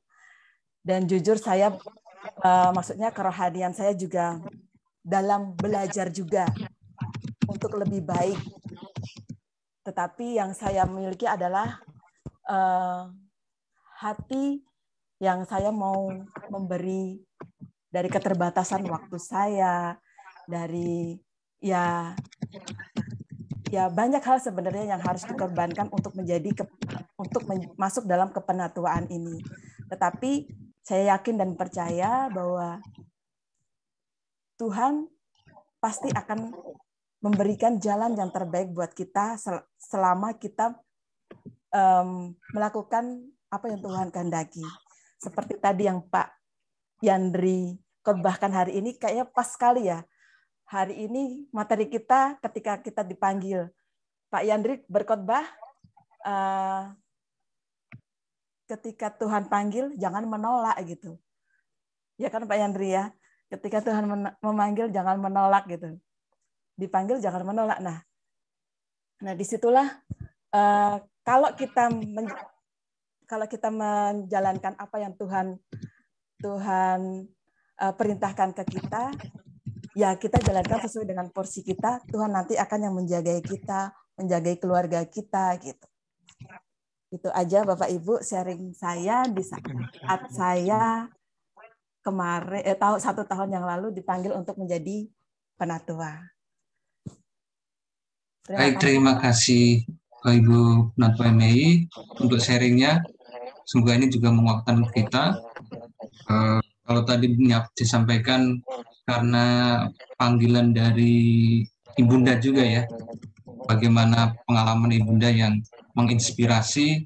Nah, ini juga panggilan buat kita juga. Kita kan hampir semuanya sudah punya anak-anak gitu ya. Mungkin juga bisa membuat anak-anak kita terinspirasi. Semoga saja mereka juga bisa mau ada dalam pelayanan. Mungkin begitu. Sekarang jam 14.59, mungkin Pak Robi sudah siap atau mungkin ada waktu untuk mempersiapkan? Siap Pak, siap. Oh, siap. Baik. Kalau begitu kami persilakan untuk sesi kedua ketika aku dipanggil dari jam 15 sampai dengan 15.45. Terima kasih, silakan. Baiklah. Saya mengirim satu paper buat Anda supaya setelah ini masih ada yang bisa dibaca untuk apa yang kita garap hari ini. Karena banyak sekali yang sebenarnya harus dibicarakan. Tapi baiklah saya lanjutkan. Beberapa hal nanti saya akan kirimkan satu buku yang Anda misalnya. Saya lanjutkan percakapan tadi. Kita mulai bicara soal mari ketika aku dipanggil. Kita lihat ini orang-orang ini mengalami perubahan selama dipanggil ini ya. Ini tokoh-tokoh zaman itu dan lain-lain. Ya, terjadinya pergeseran tadi kita sudah lihat. Itu warna kita seperti ini. Ya, lalu pergeseran-pergeseran tadi sudah saya gambarkan. Nanti detail Anda bisa dibagikan, lihat dan menarik sekali ya apa yang terjadi di kita. Tapi secara umum kekhasan kita memang punya tradisi komunalnya menarik. Nah, apa sih peranan penatua? Ya, pertama, tugas kita bukan hanya menjalani apa yang bersama saja. Tapi sebagai pemimpin, seorang pemimpin itu kekhasannya punya impian. Menumbuhkan impian bersama atau visi bersama. Ibu saya pendidikannya S3, orang dari Gondang Legi, Malang Selatan. S3 itu SD enggak pernah, SMP enggak pernah, SMA enggak pernah. Tapi impiannya besar. Kepingin anak-anaknya itu punya pengalaman luar negeri dan saya jadi insinyur. Dan ketika kemudian saya masuk STT Jakarta, dia kira saya masuk Sekolah Tinggi Teknologi Jakarta. Jadi dia bangga sekali, cerita kemana-mana, dan ketika saya khotbah di gereja, dia kaget. Kok kurang ajar, dia berenak mimbar.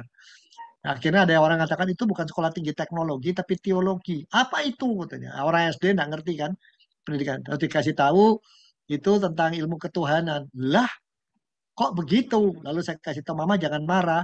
Saya juga bikin jembatan, arsitek. Cuman jembatanku ke surga, rada jauh gitu ya. Oh, kalau sama-sama bikin jembatan boleh, katanya dia. Ya orang sederhana.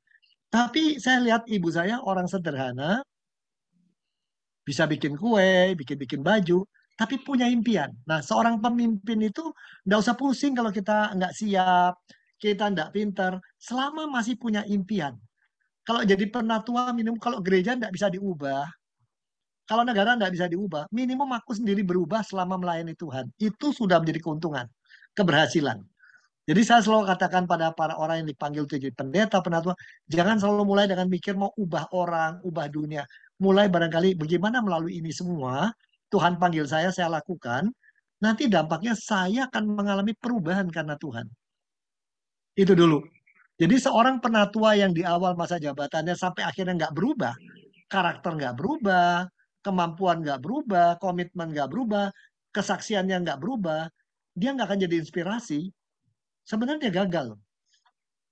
Dia jadi gagal. Kayak papan catur, dia biji catur, tapi dari awal catur main sampai akhir tetap diam di tempat. Itu cilaka. Jadi kita dipanggil itu sebenarnya dikasih berkat. Karena dalam pelayanannya pasti ada kesulitan nanti. Seperti tadi Ibu katakan. Gimana satu hari Anda dipercaya menangani satu komisi yang lagi berkelahi. Dan satu-satunya orang yang didengar oleh semua pihak Anda. Dan pada saat itu suami demam. Atau anak demam minta ditangani. Wah, jamnya sama. Mesti dibawa ke dokter. Kalau ini diurus, itu sana jadi masalah, itu sana. Nah, saat-saat seperti itulah akan membuat kita sebagai orang yang melayani Tuhan belajar meminta tolong sama Tuhan dan mungkin mengalami solusi yang Tuhan berikan yang tidak pernah kita alami kalau kita nggak melayani. Jadi ketika melayani kita diberkati sebenarnya, kita diajak untuk berjalan bersama Dia, mengalami kuasa dan kasihnya lebih lengkap dari orang lain. Bukan nggak ada masalah. Jadi kalau ngarap jadi penatua lalu tidak ada masalah, itu ngimpi. Enggak. Tadi pagi saya khotbah tentang perjamuan kawin di Kana. Tuhan ada di sana. Maria ada di sana. Tapi keluarga itu punya masalah. Tapi Tuhan tidak biarkan. Justru masalah itu membuat mereka tumbuh. Mereka dapat hadiah dari Tuhan Yesus, yaitu ketakjuban. Air jadi anggur. Yang sehari-hari mungkin cuma kawin biasa. Jadi kita dalam pelayanan itu seringkali mengalami ketakjuban. Ya, ketakjuban yang luar biasa. Dan ini sangat penting. Ukuran keberhasilan kita menginspirasi orang atau tidak. Nah ini sangat penting buat kita ya. Bukan berarti kita nggak ada masalah. Ya, di jemaat di mana saya ada dulu ada Opung Mamora. Baru saja dipanggil Tuhan minggu lalu. Pada usia berapa? 80 atau 90. Tapi bayangkan pengalaman dia masuk ke Jakarta mulai dari nol bekerja. Anak banyak, anak satu meninggal, satu lagi meninggal, satu jadi hamba Tuhan tengah jalan kan. Apa yang dialami itu jatuh bangun. Tetapi bagaimana tetap itu membuat dia tetap bergantung sama Tuhan. Dia menjadi inspirasi buat kami. Hidupnya jadi khotbah itu. Tanpa banyak teks. Nah inilah seorang penatua dipanggil Tuhan. Pertama tuh diberi kesempatan menjadi inspirasi minimum buat keluarga kita. Jadi kalau sampai anak kita berkata, ibuku bukan orang luar biasa kaya, bukan luar biasa pintar, tapi kalau kecintaan dia sama Tuhan, itu buat saya jadi inspirasi. Itu penting. Satu itu ya. Jadi kita harus punya impian, gereja kita harus berbeda di masalah akan depan setelah saya masuk. Keluarga saya akan berbeda. Tapi terutama diri saya berbeda setelah saya boleh melayani Tuhan. Ini penting sekali. Kalau ini tidak terjadi, nanti akan hanya penuh dengan kekecewaan dan kepahitan. Punyalah impian ke sana. Jadi bukan hanya repot ngurusin kantong persembahan, mana pintu gereja, anggaran, tapi punya impian lebih besar. Minimum dari gereja kita ada satu orang yang karena tersentuh dalam kehidupan gereja kita menjadi seorang yang luar biasa. Nah itu, saya dulu pernah ngajar di Prasetya Mulia, terus terang kadang-kadang capek ngajar orang-orang yang akan pengen jadi profesional yang pengen kaya. Tapi satu hari saya harus mengajar Ahok, dan setelah akhir semester saya tanya, kamu udah selesai mau kerja apa? Saya mau masuk pemerintahan, mengadakan perubahan. Lalu saya bilang, ya, Ok, kalau begitu cuma dua impianmu. Kamu harus punya dua prasyarat. Lebih bergantung pada Tuhan. Kedua, jaga mulutmu ya, jangan terlalu kasar. Jadi ketika kemudian dia ditangkap masuk Mabes Polri, saya datangi, ini orang satu-satunya yang berani ngomong terbuka seadanya sama saya katanya. Dan kata-kata saya dianggapnya benar. Dan itu sampai sekarang kami sahabat baik ya. Saya nggak pernah berpikir waktu melayani di Prasetya Mulia dan itu tidak enak ya, susah. Belajar ilmu dan ngajarin orang bidang yang sangat sulit. Tetapi di situ saya belajar dan ternyata waktu itu doa saya, biarlah dua orang saja di sini Tuhan mengalami sentuhan melalui pelayanan saya dan sesuatu terjadi.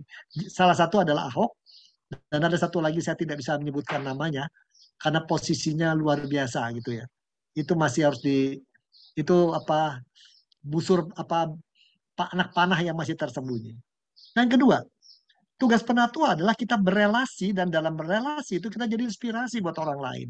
Di sini kepekaan budaya penting ya. Berelasi dan menjadi inspirasi buat orang lain.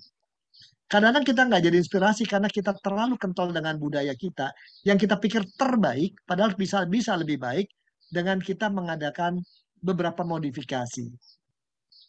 Ini sangat penting ya. Ini sangat penting.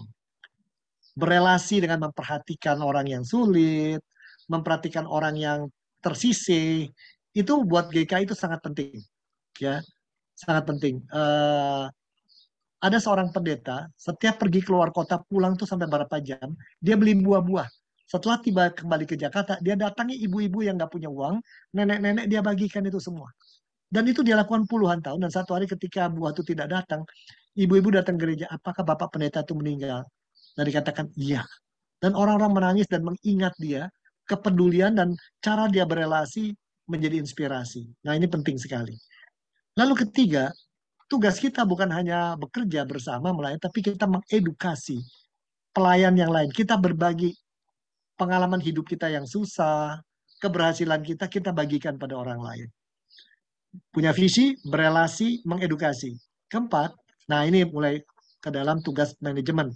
Bagaimana kita mengkoordinasi pembuatan rencana dan melakukan implementasi. Jangan hanya berencana, tapi implementasinya cukup baik dan tidak tabrakan. Dan kalau ada kesusahan, bukan kita cari solusi, tapi kita menemukan solusi bersama. Ini penting partisipasinya. Ini warna GKI, selalu bersama. Kalau di gereja-gereja Tionghoa, yang lain tidak. Pimpinan yang cari solusi, dia yang maksakan. Kita enggak.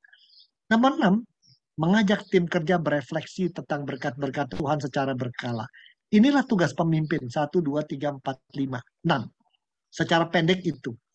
Dengan ini kita benar-benar menjadi orang yang bukan hanya nerima informasi, berbagi informasi, tapi kita yang menjadi orang di pusat informasi dan kita memang berbagi informasi sehingga kita mengalami transformasi bersama orang lain. Jadi indoktrinasi dan informasi bukan yang utama. Bagaimana kita semua mengalami transformasi. Ini sangat penting, ya. Nah, di dalam itu maka ada peran spiritual kalau dalam organisasi, ya, peranan urusan strategi atau pikirkan hal jangka panjang. Seperti tadi ya, apa kekhasan gereja kita? Itu strategis. Kalau kita nggak punya itu nggak akan berhasil. Jadi saya kagum lihat pendeta-pendeta yang muda ya, Lina, si Adi Nathanael, Yesi, bisa menemukan strategi ini gereja yang menjadi sahabat. Itu strategis. Lalu tugas pendeta juga atau hamba-hamba Tuhan atau juga penatua membuat hubungan antar unit pelayanan terjadi sinergi. Seringkali di GKI ini semua unit komit, tapi antara yang dilakukan anak remaja sama pemuda nggak nyambung. Antara anak kecil itu nggak nyambung, bahkan rebutan ruang, rebutan fasilitas. Nah, sekarang dibuat adalah intergenerasi. Artinya apa? Sedang kita pelajari. Lalu juga ada urusan operasional pelayanan. Kami lagi bergumul nih, apakah kebaptisan 2 kali seminggu atau dibikin di 2 minggu saja. Sudah terlalu banyak pengen dibaptis nih. Ini nggak bisa terima kalau dibaptisnya ditunda-tunda. Ini operasional, artinya sehari-hari. Ini 3 urusan kita. Nah, tidak semua orang mungkin kuat dalam usaha strategis jangka panjang. Yang nggak kuat ya serahkan yang lebih kuat. Tapi ada orang yang lebih kuat operasional, percayakan sama dia. Nah, jadi ada peran kita secara spiritual menjadi teladan dalam kedekatan kita sama Tuhan dan pengalaman 2 saja. Kedekatan kita sama Tuhan atau keintiman. Dan kedua, bagaimana kita berubah. 2 itu akan menjadi peran spiritual yang utama buat kita. Kalau kita tidak mengalami perubahan dan tidak mengalami kedekatan dengan Tuhan, itu problem besar. Ya, ini yang besar. Jemaat dan Mogot di mana saya melayani itu dulu adalah majelisnya sederhana, orang sederhana semua. Tapi bagaimana kita lihat sekarang mereka menjadi kelas menengah dengan kendaraan yang baik dan anak-anak ada yang di luar negeri, nggak terbayang lah. Dan mereka katakan, kami berutang pada GKI.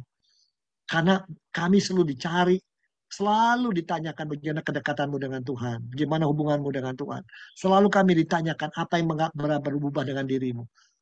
Nah, kalau di Kayu Putih saya dengan tim kerja selalu berkumpul, setahun sekali kita duduk makan lalu bertanya, selama setahun ini kita ngalami apa ya dalam melayani Tuhan? Apa yang berubah dengan diri kita? Apa yang kita harapkan Tuhan ubah lagi? Kita saling bertanya, itu peran spiritual. Memaknai apa yang terjadi, termasuk kegagalan kita. Lalu peran sosial. Peran sosial itu bagaimana kita menjadi pendengar yang baik, bagaimana menjadi teman di kala duka, ya, bagaimana kita mengangkat hati orang, kalau boleh memulihkan orang. Kalau kita nggak bisa memulihkan, kita tolong. Sisanya yang tadi, peran strategis, fungsional, dan operasional. 2 yang utama itu berat, ya, itu harus, itu akarnya. Yang 3 itu bisa dibagi tugas. Ada yang kuat dalam operasional, tapi nggak kuat strategis, nggak apa-apa. Yang 1, nah kita mesti ingat, kalau dia jago dalam strategis di militer, tunggu dulu, kalau dibawa di gereja perlu Amati. Dulu pernah GKI ada seorang, dia let call ya. Dia masuk sampai ke klasis, lalu dia atur sampai ke sinode. Hubungan antar klasis harus melalui markas besar dulu. Komisi wanita klasis ini mau komisi bicara harus melalui klasis dulu. Persis dibuatnya kayak hankam, kita ketawain, dia sampai bingung. Salah saya apa ini? Tapi akhirnya wanita memberontak ketika dia ngomong keras. Pak, ini bukan tentara. Nah, ini dia nggak tahu. Hubungan antar unit di tempat dia beda.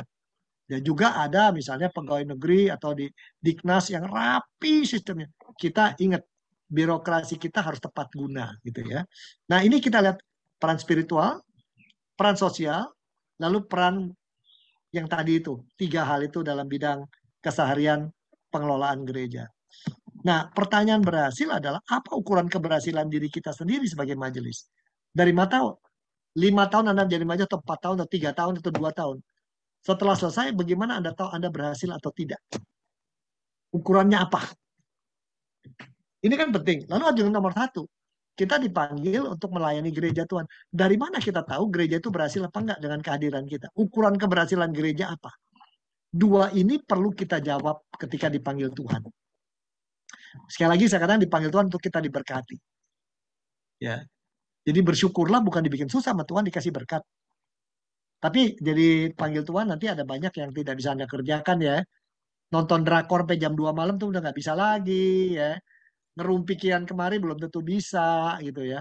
Main HP kebanyakan juga nggak bisa, mesti dibatasi. Kalau nggak WhatsApp group 30 bisa gila kita, mesti dibatasi. Tentukan prioritas gitu ya. Tapi jangan begitu asiknya di gereja sampai suami berkata, kalau majelismu nelpon, kamu cepat jawab. Kalau aku telepon sampai WA ting-tong kagak dijawab juga. Nanti suaminya ngamuk gitu ya. Nah, ini perlu kita batasi. Tapi pertanyaan, apa ukuran keberhasilan diri Anda sendiri ketika Anda jadi majelis? Ya, saya coba bantu. Pertama, kita akan mengalami banyak ketakjuban. Karena bagaimana Tuhan membantu dan menolong kita. Lalu kedua, kalau kita mengalami perubahan. Dalam pola kita memandang diri kita, memandang orang lain, dan memandang Tuhan. Nah, bagi Anda yang datang dari gereja-gereja yang gereja suku, seringkali Anda memandang Tuhan itu raja, junjungan, apa yang ada maha kuasa, maha besar yang ada di langit sana. Tunggu dulu. Warna GKI yang tidak bisa ditawar, kita tidak melihat Tuhan seperti itu. Tuhan adalah sahabat dan kekasih kita yang ada di sekitar kita. Roh Kudus ada di dalam diri kita. Bukan gentayangan. Itu Alkitabiah. Dan itu warna kita. Dan itu di mana-mana juga itu warna kita. Tuhan sebagai sahabat. Dan kita, Tuhan menjadi teman sekerja. Jadi warna Tuhannya tidak feodalistis. Tapi Tuhan seperti Bapak yang ramah dan Bapak menyayangi anak-anaknya. Ini penting buat kita. Karena itu nanti sebagai kepala keluarga, kita nggak bisa mengajak anak hidup dengan Tuhan yang begitu baik kalau kita tidak menjadi bapak yang ramah dan menjadi sahabat anak. Bapak yang mau main sama anak, anak menikmati hubungan sama kita. Bukan jadi bapak yang hanya mendidik dan memberi nafkah. Ini penting ya. Seringkali kita pingin anak kita sukses, lalu kita dorong dengan bermacam-macam cara. Ya, lalu kalau anak itu gagal, kita anggap memalukan. Belum tentu. Belum tentu. Orang yang dianggap gagal manusia belum tentu gagal. Maria Magdalena kan oleh masyarakatnya dianggap apa? Ya. Atau wanita Samaria itu dianggap apa? Tapi dia wanita yang membawa orang pertama pada Kristus. Penginjil pertama tuh wanita Samarianya di sumur Sihar itu. Yang sudah sekian kali kawin dan terakhir tinggal sama orang yang bukan dikawin. Dia menjadi penginjil pertama di seluruh Alkitab. Maria Magdalena, wanita yang dianggap sudah berzina, ketangkep basah.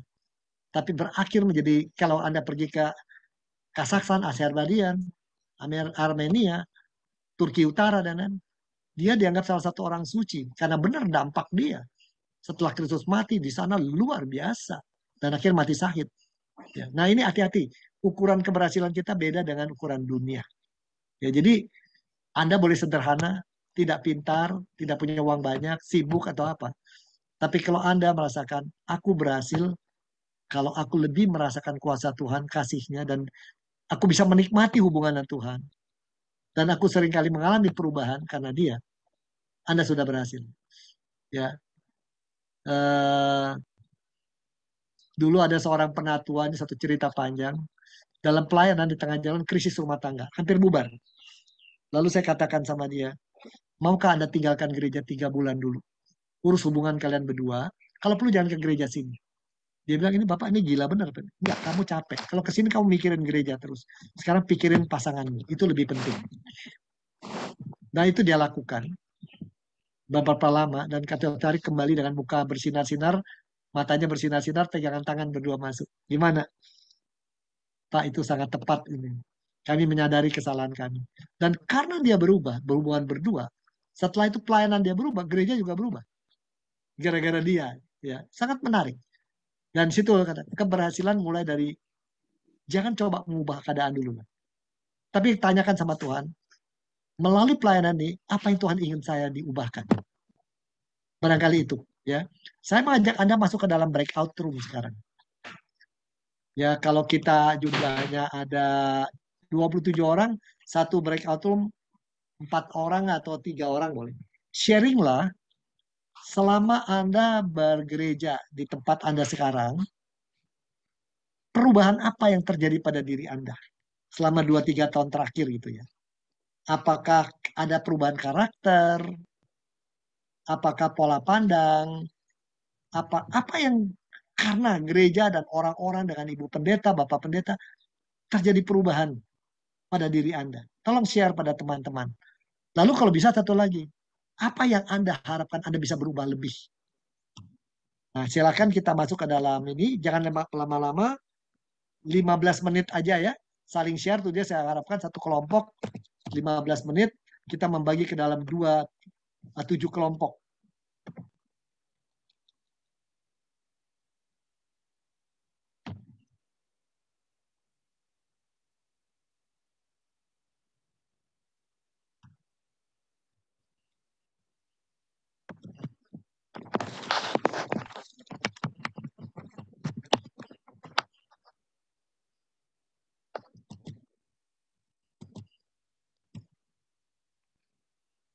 Jadi agak ada 7 kelompok ya.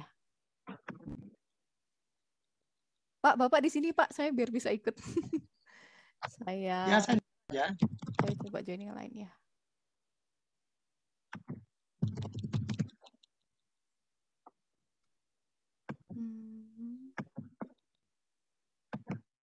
Oh ya Mbak Syanda. Ya.